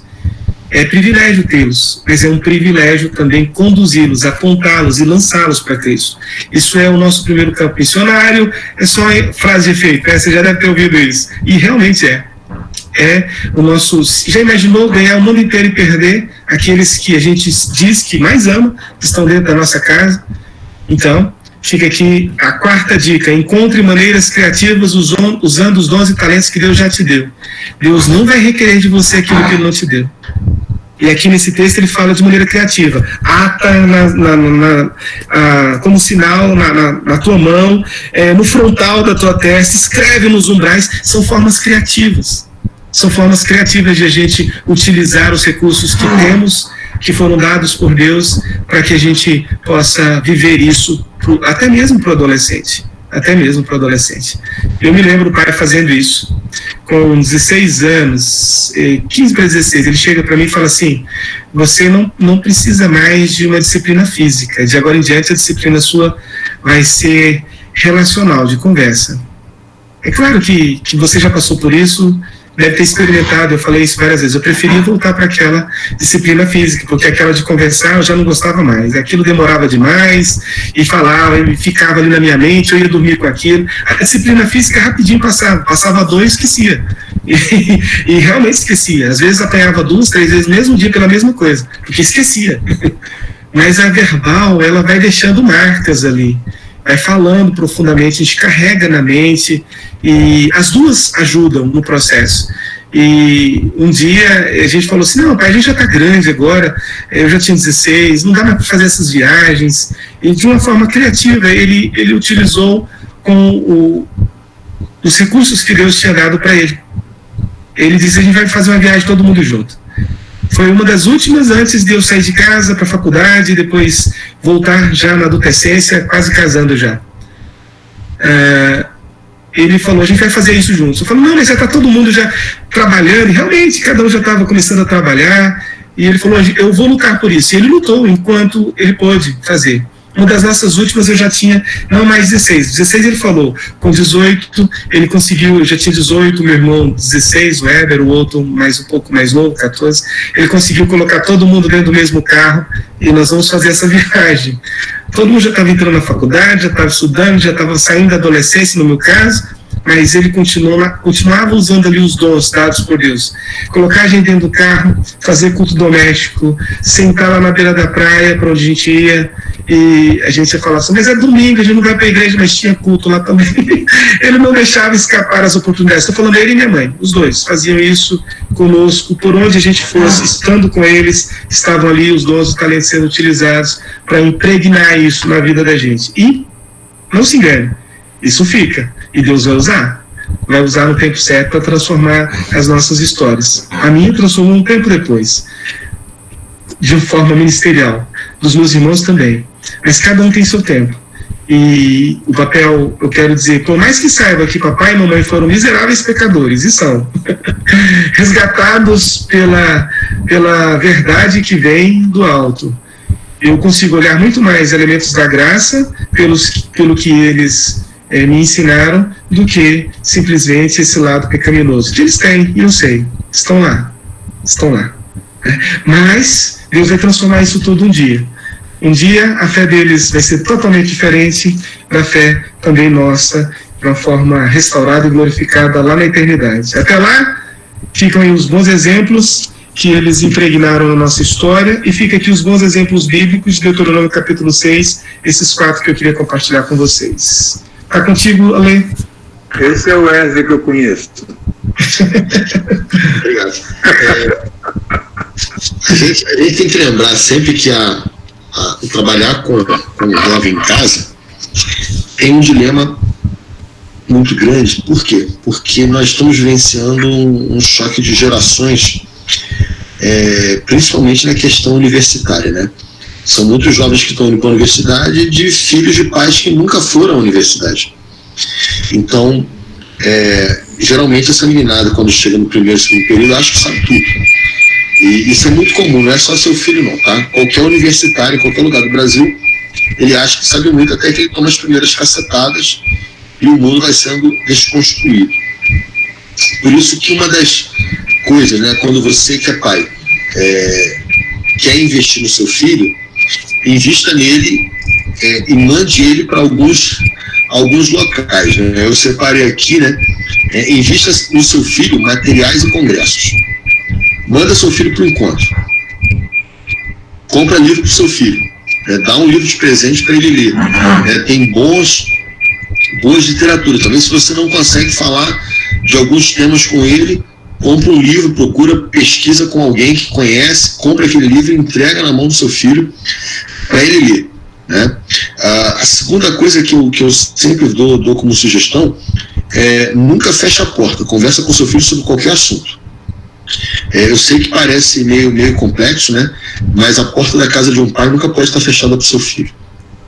Por maior que seja a besteira ou a bobagem que o filho fizer, essa porta é o último lugar que ela tem que estar fechada, porque várias portas vão estar fechadas para os nossos filhos quando eles começam a fazer besteira.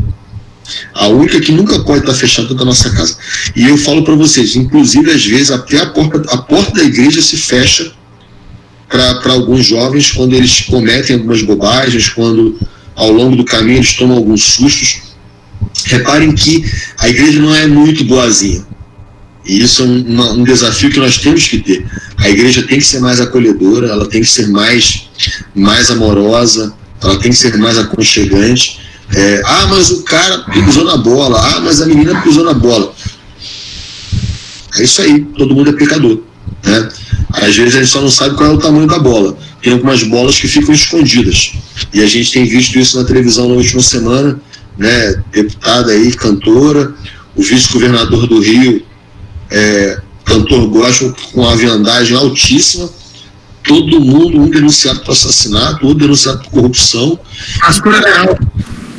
O terceiro caso, né, um outro pastor que foi até candidato à presidência da República. Então a gente tem que tomar cuidado que esse tipo de ação, às vezes, ela não é a mais significativa. Eu aprendi isso muito com o meu pai, né? Meu pai sempre, ele brigava muito com a gente, ele falava assim: no dia que você fizer uma besteira, eu te ponho dentro de casa e te dou um soco, mas vai ser dentro de casa, porque aqui é a tua casa, entendeu? É o último lugar que a porta tem que estar fechada para alguém, né? Terceira coisa é você ser coerente. O Zé Roberto falou muito há pouco. Não adianta você dizer alguma coisa e vencer a outra. E a juventude, ela é muito crítica. E ela é mais, percebe notoriamente porque você tem uma história. Então, um jovem de 21, 22, 23 anos, tem 21, 22, 23 anos que ele está vendo o pai e a mãe dentro de casa. Então, para você falar assim, sou diferente, tem que ter uma vida diferente, tem que ter ações diferentes, tem que ter coerência com a vida bíblica, com aquilo que é pregado. Se não tiver coerência, você está sendo alguém que está empurrando teu filho para o mundo. Eu não gosto muito de usar essa expressão mundo, né, porque tudo é mundo, mas dentro do sentido que a igreja cristã usou por muitos anos atrás, nós às vezes empurramos os nossos filhos, porque nós não somos coerentes, né? Nós não vivenciamos aquilo que deveríamos viver e pregar. Eu brinco muito que o Esdras falou ali do carro, né? Dirigir é um lugar excelente para você mostrar quem você é, né? Porque é um lugar que a gente perde a paciência muito rápido. Como é que a gente vai falar para o nosso filho quando ele tirar a carteira? Toma cuidado na hora que você vai dirigir, né? Dirige direito, respeite as leis do trânsito, não vai xingar ninguém. E ele passou a adolescência toda vendo você dirigindo, furando sinal, parando em qualquer lugar, né? A vaga do idoso deficiente, você diz que rapidinho eu vou parar aqui. E depois a gente vê que os nossos filhos vivenciem essa ética. E ela começa dentro da nossa casa. Eu botei aqui no chat alguns livros, né? É uma pequena quantidade, alguns deles são excelentes para você ler e alguns são excelentes para o seu filho ler, que vai trazer um impacto muito grande se ele é um jovem. E eu deixo aí recomendado, basicamente, principalmente, o livro da Nancy Pierce, que foi o primeiro que eu coloquei, Verdade Absoluta. Pastor, aí só fez maldade. Logo o que não encontra para comprar, o senhor vai dizer que é o principal, aí só fez maldade mesmo. Então vocês fazem uma oração, Marcelo, porque a nossa editora da igreja está tentando comprar o direito desse livro da CPAD há muitos anos. É porque a CPAD fez a última, publicou 150. Então aí a gente está negociando com ela. Parece que o contrato ia encerrar agora o tempo.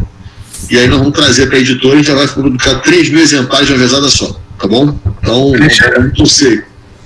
E o livro do C.S. Lewis, Cristianismo Puro e Simples. Não há um jovem que não leia esse livro e que não tenha um impacto. Então, se você puder, tem versões muito baratas dele, tem versões assim mais elaboradas, capa dura e tal, mas compre ele e dê para o seu filho e fala assim: meu moleque, lê esse negócio aqui. Você só vai comer, beber, dormir depois que você terminar de ler esse livro, né? Alexandre, se você puder acrescentar, te atrapalhando aí um pouquinho, esse aqui também, ó. Observa aí. Alguns já Só um pouquinho. Levanta, a treliça e a videira, levanta um pouquinho. Sim. Isso. Alguns aqui já conhecem, mas a gente estava falando de viver antes de falar, né? Ou simplesmente só falar. Esse livro é um livro que trabalha muito essa questão da visão do discipulador, daquele que vive para depois realmente ajudar aquele que está ao seu alcance, o seu discipulando, né? O que está caminhando. E a gente, nessa perspectiva, a gente pensa no filho também, né? A mesma perspectiva. Amém. E lembre-se sempre, né? Pequenos gestos são significativos. Sempre que possível, ore com seu filho, né? Sempre que possível, mesmo que ele seja mais velho, né? Não deixe passar as oportunidades de ler a Bíblia juntos, inclusive de mandá-lo ler a Bíblia junto e fazer um comentário, porque são esses desafios, né? Eu sempre deixo que as minhas meninas vamos sentar na mesa, eu sempre mando orar. Nós vamos fazer alguma coisa, elas são sempre elas que fazem a leitura bíblica, porque são pequenos exercícios que a gente não pode descuidar na evangelização dos nossos filhos.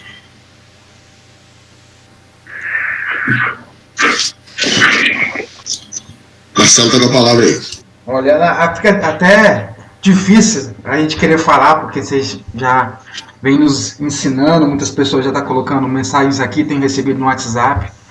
Mas para a gente ainda continuar um pouco a nossa conversa, enquanto algumas pessoas têm a oportunidade de fazer perguntas, tanto no chat quanto com abrir o microfone, todos os três falaram muito sobre a importância de sermos exemplos, sobre como devemos nos portar em relação aos nossos filhos, não importando a idade, mas haver essa necessidade. O pastor Esdras começou a falar um pouco, deu um exemplo do culto doméstico. Essa talvez seja uma prática em muitas casas esquecidas. Difícil devido ao tempo. A conexão da internet, ela não atrapalha só os nossos filhos, mas ela também nos atrapalha porque às vezes a gente está junto e o pai está no celular, a mãe no outro, os filhos, cada um também ali, e ali não há de fato diálogo. Como poder revitalizar para aqueles que já estão com uma prática de culto familiar andando, e aqueles que não têm, com relação a cada faixa etária aqui representada. Como de fato conduzir, qual é a melhor forma, como os pais devem se portar mediante as dificuldades dos adolescentes, das crianças, dos jovens, com relação a esse culto familiar. Então, Marcelo, eu vou aproveitar e vou começar. Acho que Deus nos deu, por mais dolorosa que seja, por mais difícil que seja essa situação que nós estamos vivendo, Deus nos deu ela, e ela tem servido como motivo para que a gente resgate o culto doméstico. Porque eu acho que nos últimos 50, 60, 70, sei lá, 100 anos, a gente nunca teve tanto tempo dentro de casa com as mesmas pessoas. Nunca passamos tanto tempo juntos, né? Então, desde a última pandemia até essa agora, então, esse tempo todo, é claro que se você me perguntar, você queria a pandemia então? Não queria.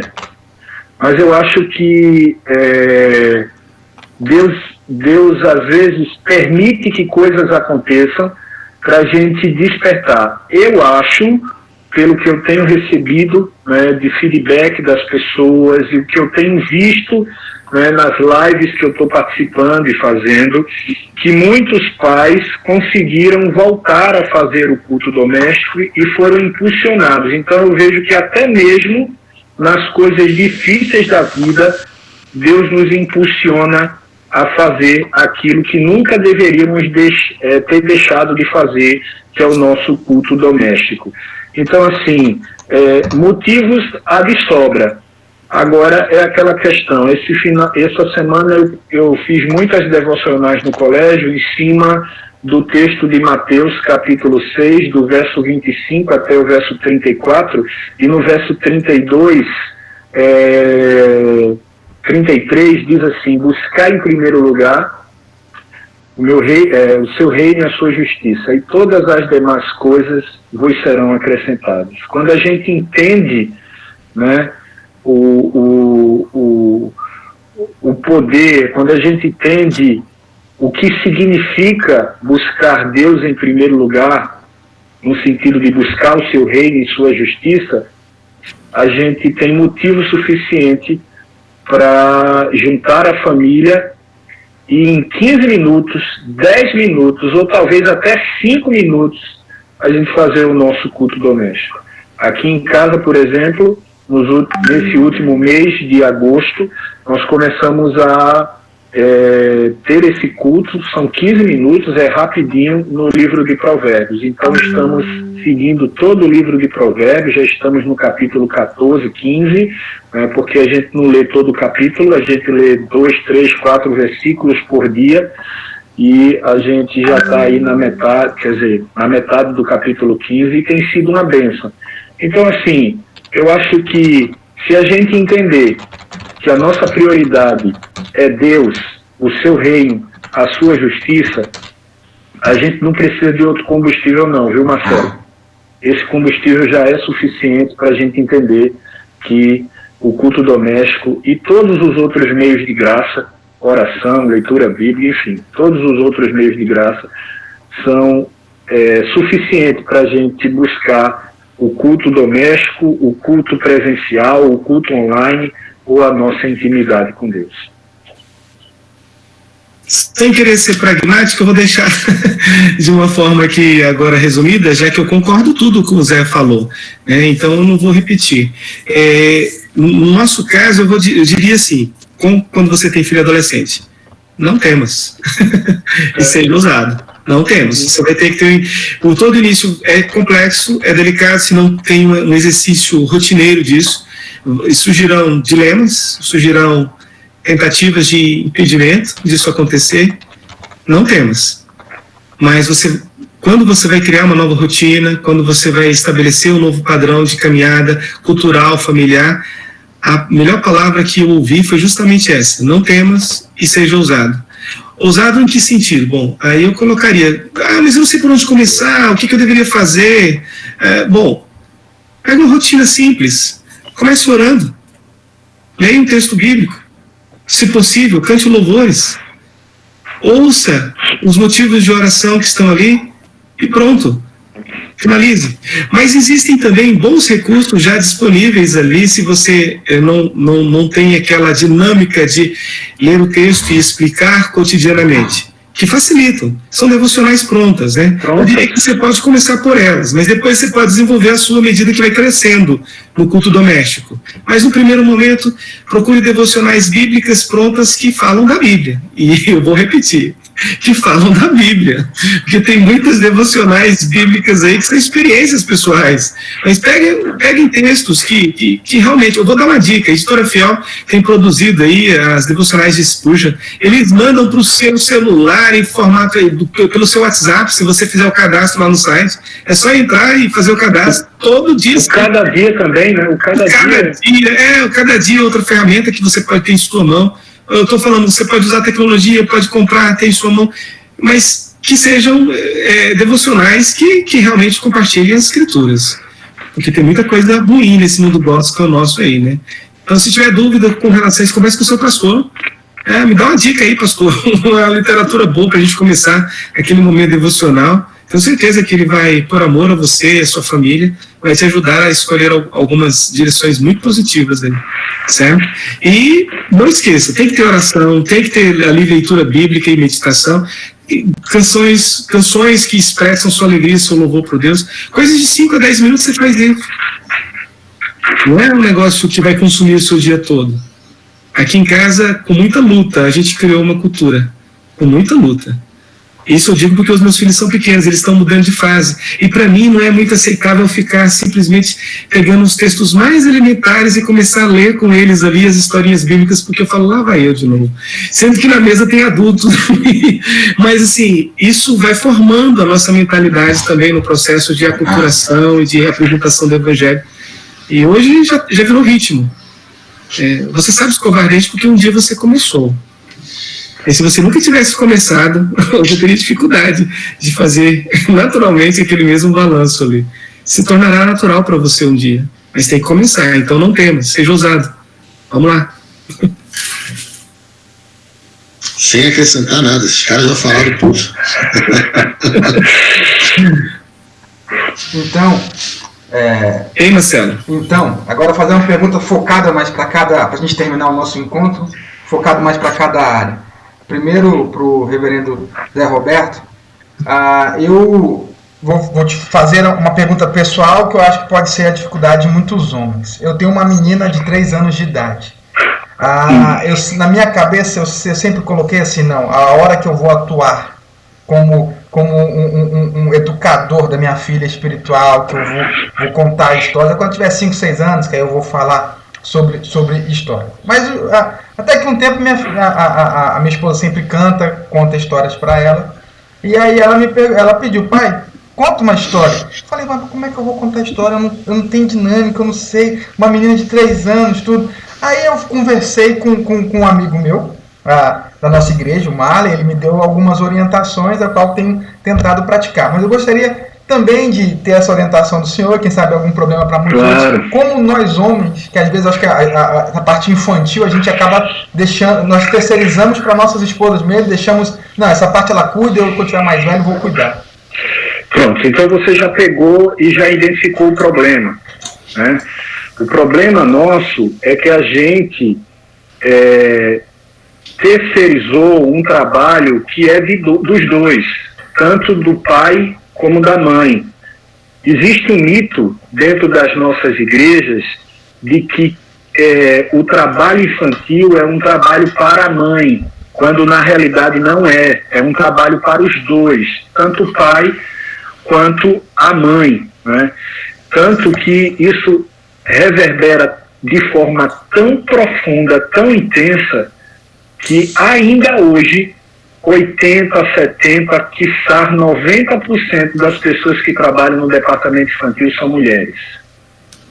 Eu digo isso porque há 10 anos eu sou secretário da infância, tenho viajado esse Brasil, de norte a sul, de leste a oeste, e tenho visto em cada igreja que eu chego esse percentual de quase que 100% das pessoas que trabalham no departamento infantil serem mulheres. Nada contra, a gente reconhece o valor que a mulher tem, entendeu?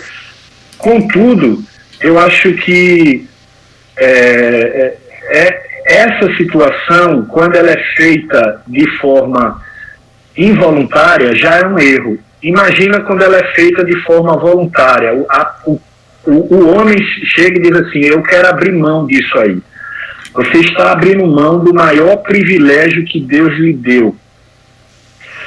Mas é porque eu não tenho o dom de contar história. Tem, porque você conta história para os seus colegas, você conta história para os seus amigos no trabalho, você conta como foi seu dia, você conta se comeu feijão, se o feijão da sua esposa estava queimado, se não estava queimado, se estava insosso, se não estava insosso. Você conta como foi o gol do artilheiro do seu time, porque o artilheiro do meu time que ganha isso, que faz aquilo, pegou a bola, matou no peito, fez a cabeça, foi lá, deu de bicicleta, gol do Palmeiras, para alegrar aí o coração do Marcelo, tá?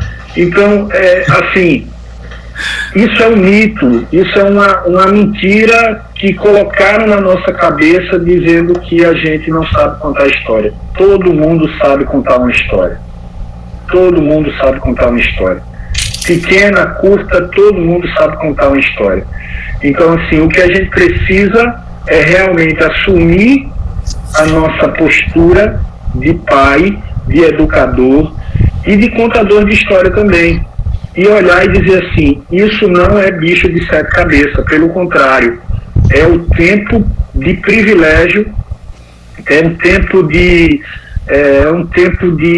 sei lá qual o adjetivo que eu posso usar aqui, já até não sei mais, que Deus está me dando com meu filho, porque depois não tem mais. Depois não tem mais.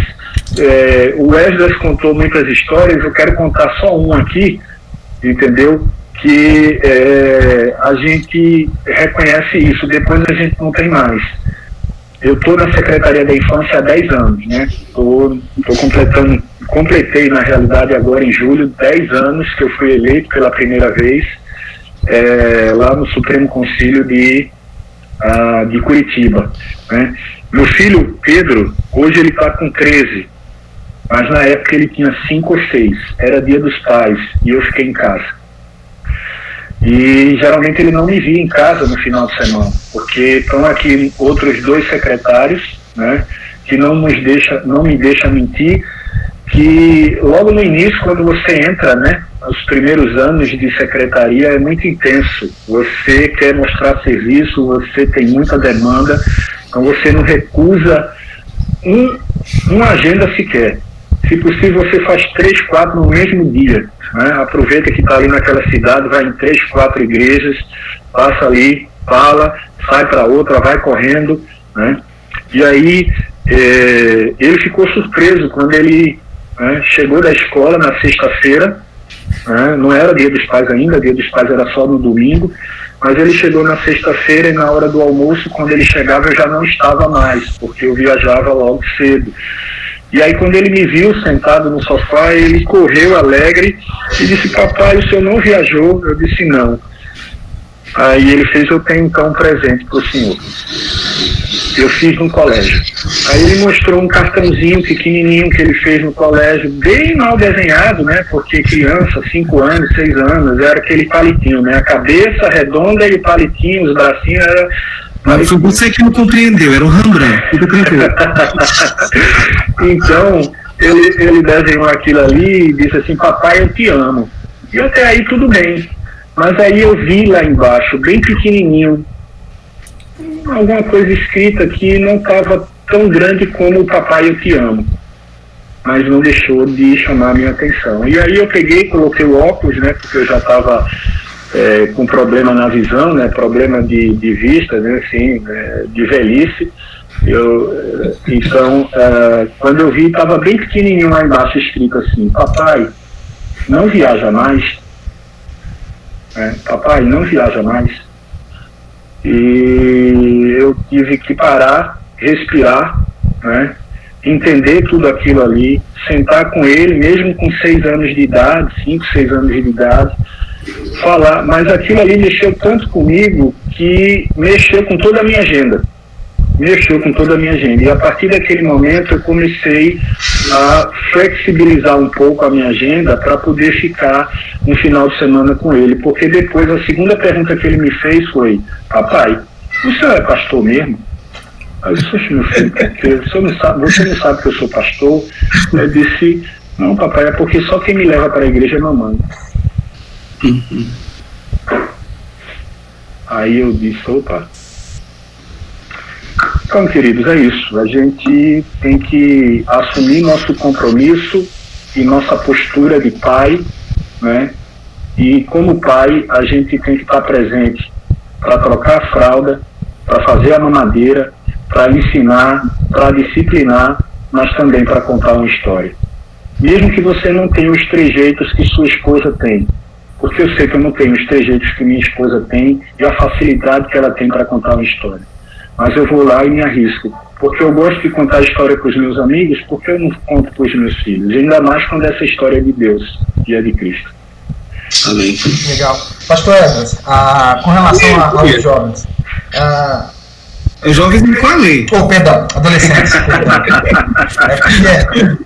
É porque na hora ele apareceu na minha tela aqui, aí eu falei, não, mas sabe o que é aqui, Marcelo? Sabe o que é aqui? É assim, a gente perde o amigo, mas não perde a piada. Não preocupa não, tamo junto. Não vai perder, não perde os dois.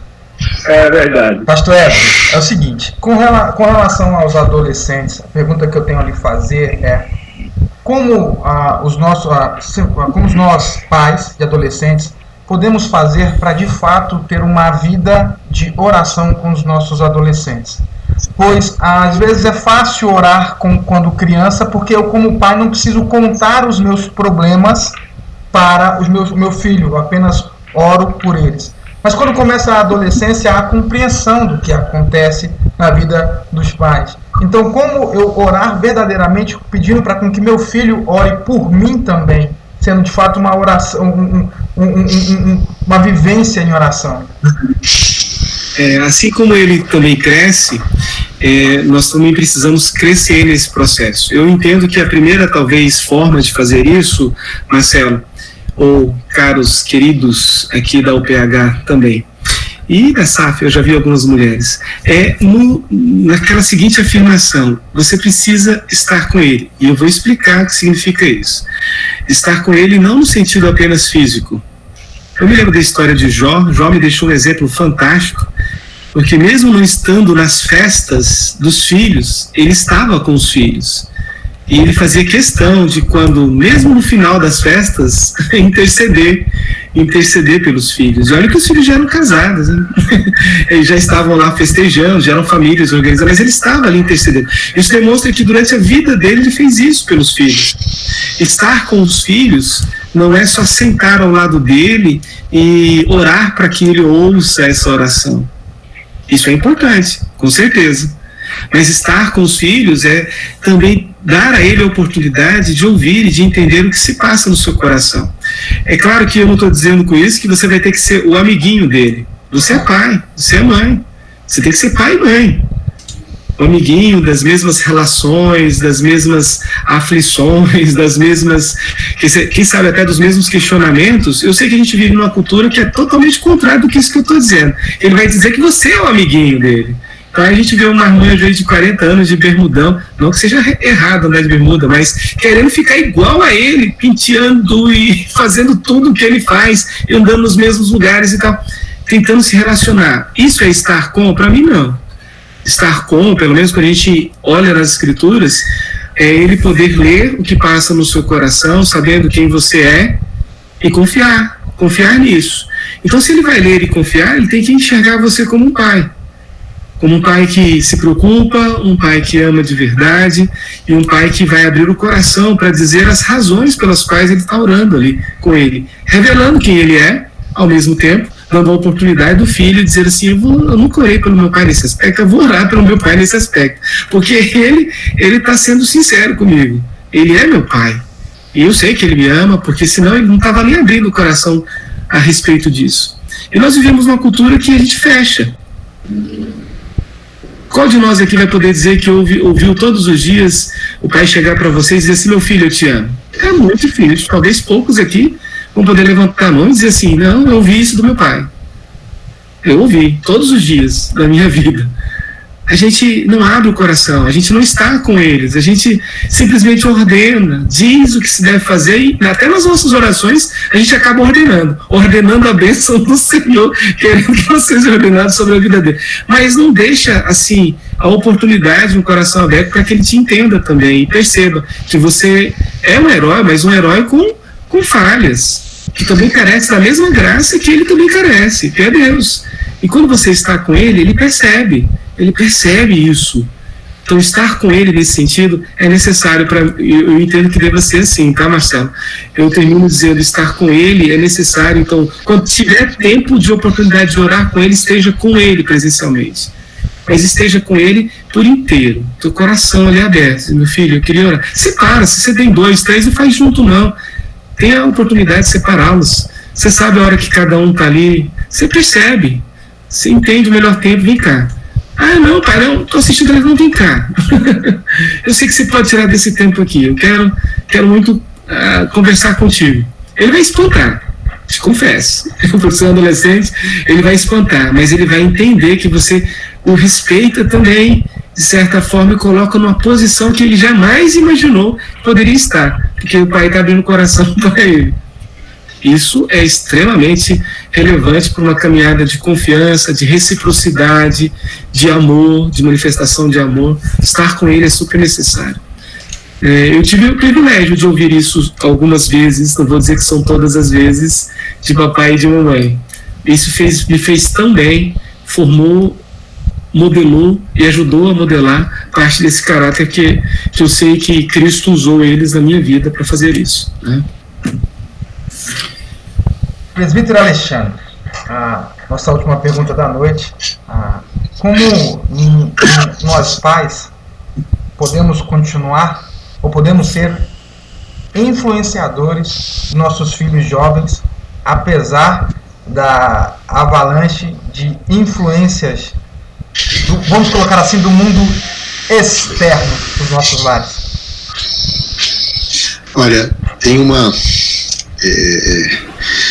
eu vou usar o meu exemplo de casa para contar. Acho que todo mundo usou, vou tomar a liberdade. Meus pais, eles não tinham escolaridade, né? Minha mãe tinha até a antiga 4ª série primária e meu pai foi até o 1º ano do ensino médio. E eles começaram a trabalhar muito cedo, então nunca houve a questão de estudar para eles, né? A única coisa que minha mãe fazia quando eu ia para a faculdade, ela falava assim: eu estou orando por você. Então minha mãe orava mesmo para mim poder não sucumbir. E eu sou biólogo. Todos os meus colegas da faculdade eram ateus. Então, se tem um lugar que é complexo, é a Faculdade de Ciências Biológicas. E teve um dia que eu cheguei em casa e eu tinha uma matéria que era genética e eu tinha estudado muito, né? Eu sempre fui apaixonado, então eu fiz ela antes da hora. Logo que eu fui para o 2º período, eu já fiz genética. E na época meu pai estava desempregado, eu precisava ganhar um dinheiro e eu fiz uma prova para ser monitor de genética. Só que para ser monitor de genética, eu tinha que ser monitor de evolução também. E eu não tinha feito evolução. Aí o chefe do departamento disse assim: olha, você não pode fazer essa prova. Aí eu falei assim: deixa eu fazer, pode ser que eu sei bastante. Aí ele falou assim: se você fizer essa prova e tirar uma nota mais alta do que todo mundo que já fez a matéria, a gente tem que renovar a bolsa, né? Eu automaticamente vou renovar a tua bolsa. Você não precisa nem fazer outra prova, eu já vou deixar automático para você fazer. E eu estudei muito e eu tirei 9,98 naquela prova. Ela tirou 2 décimos porque eu errei uma palavra, eu não acentuei. Então eu fui o único monitor de evolução sem nunca ter feito evolução. Quando eu cheguei em casa contando essa história, minha mãe, com a sutileza de um elefante na loja de cristais, né, ela virou e falou assim: se você negar a fé, eu vou orar para você morrer. Eu prefiro você morto que você negando a fé. E eu, assim, um dia eu conto a vocês as mais variadas histórias eu nunca fui responder minha mãe, não uma vez só, aí como todo filho, mas eu sempre fui muito debochado, então quando eu tinha que irritar minha mãe, eu ficava zoando. E, como o Zé Roberto e o Wesley sabem disso, né? Então aquilo foi muito forte, né? Porque minha mãe falou assim: eu prefiro que você morra do que você negar a sua fé. E eu falei assim: não, pode ficar tranquila que eu não vou negar minha fé, não. Então ela virou e falou assim: então você estude, que eu não sei te ensinar, mas estude muito isso para que você possa ver a mão de Deus em todas as coisas. E foi o que eu fiz. Então, ore pelo seu filho. Se você não sabe alguma coisa, ore com ele e ore por ele.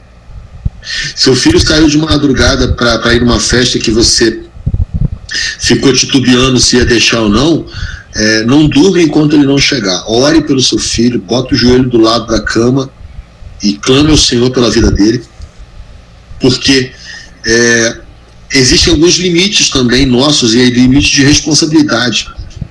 Quando você trata com uma criança, o pai vai dizer para ela assim: não levante ou sente, entre aqui, entre ali, obedeça-me. Um filho adolescente mas vai chegando uma idade com o filho que ele vai ganhando independência. É muito complexo você fazer e dar essas ordens para um filho mais velho.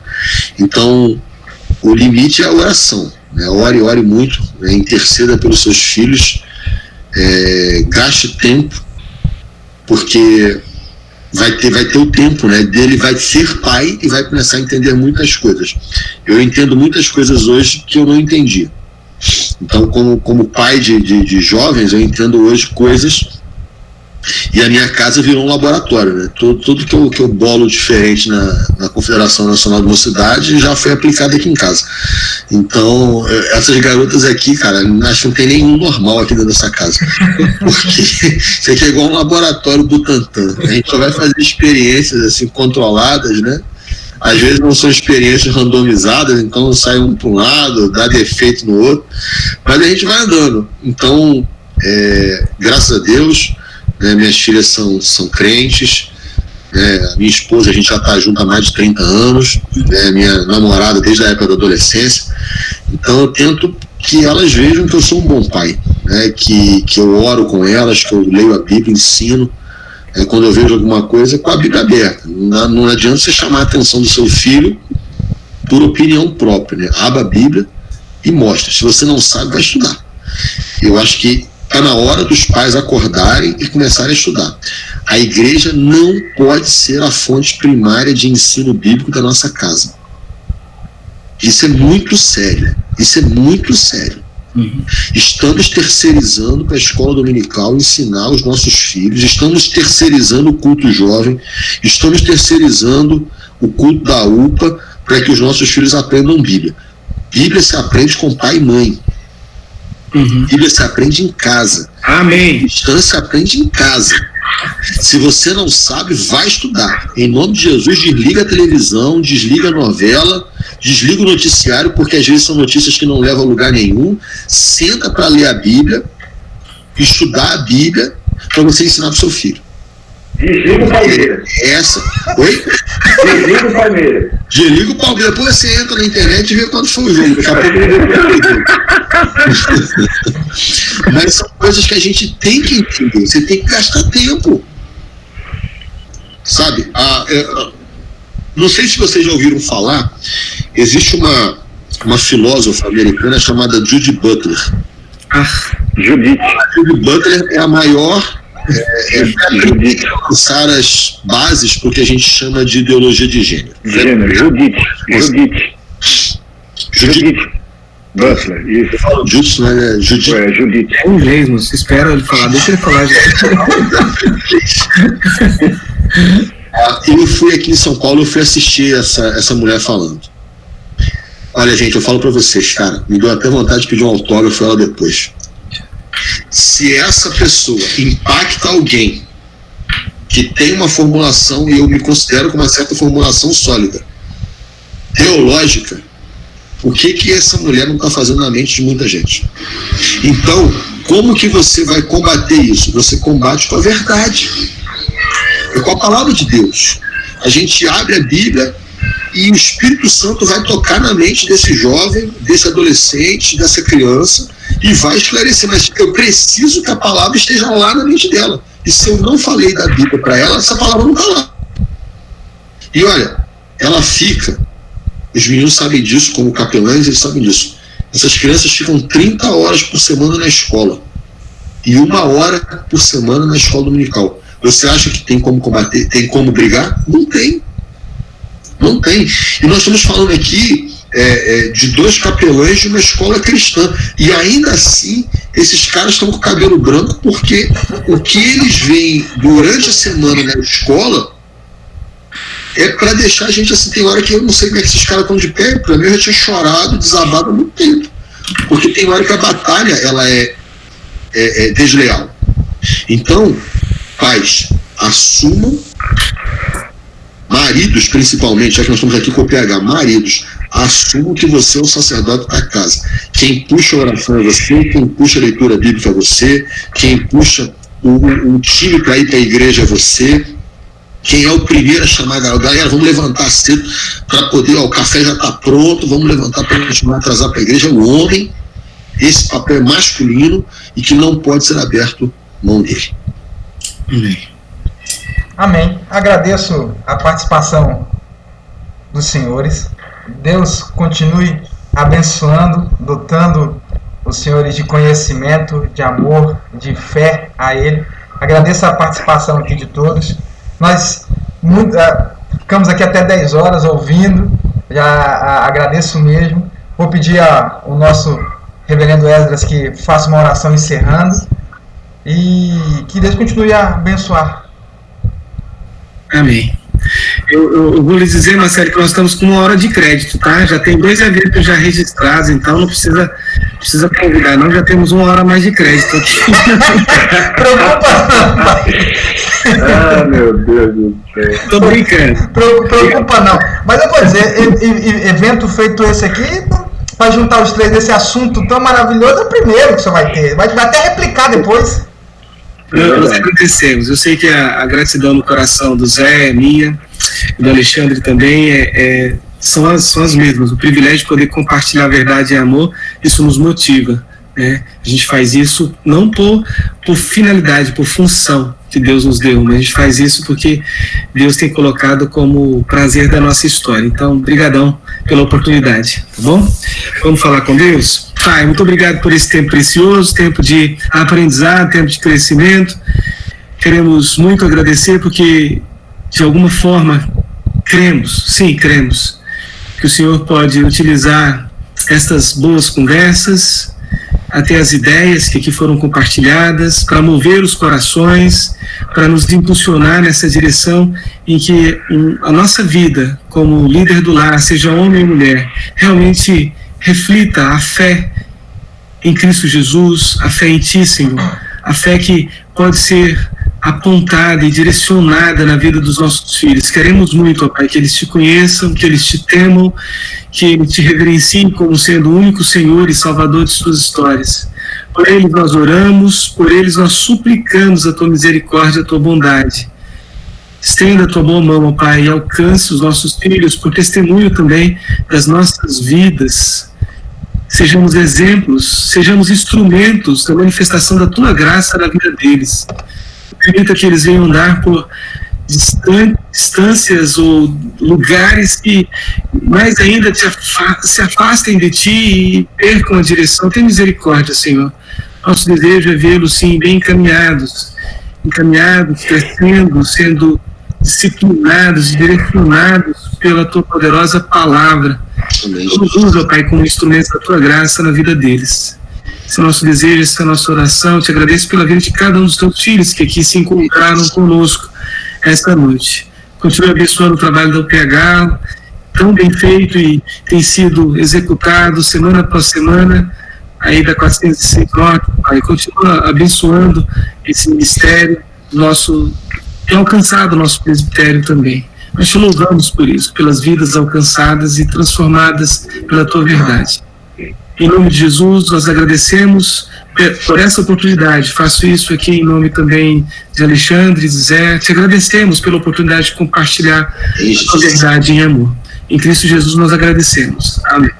Amém.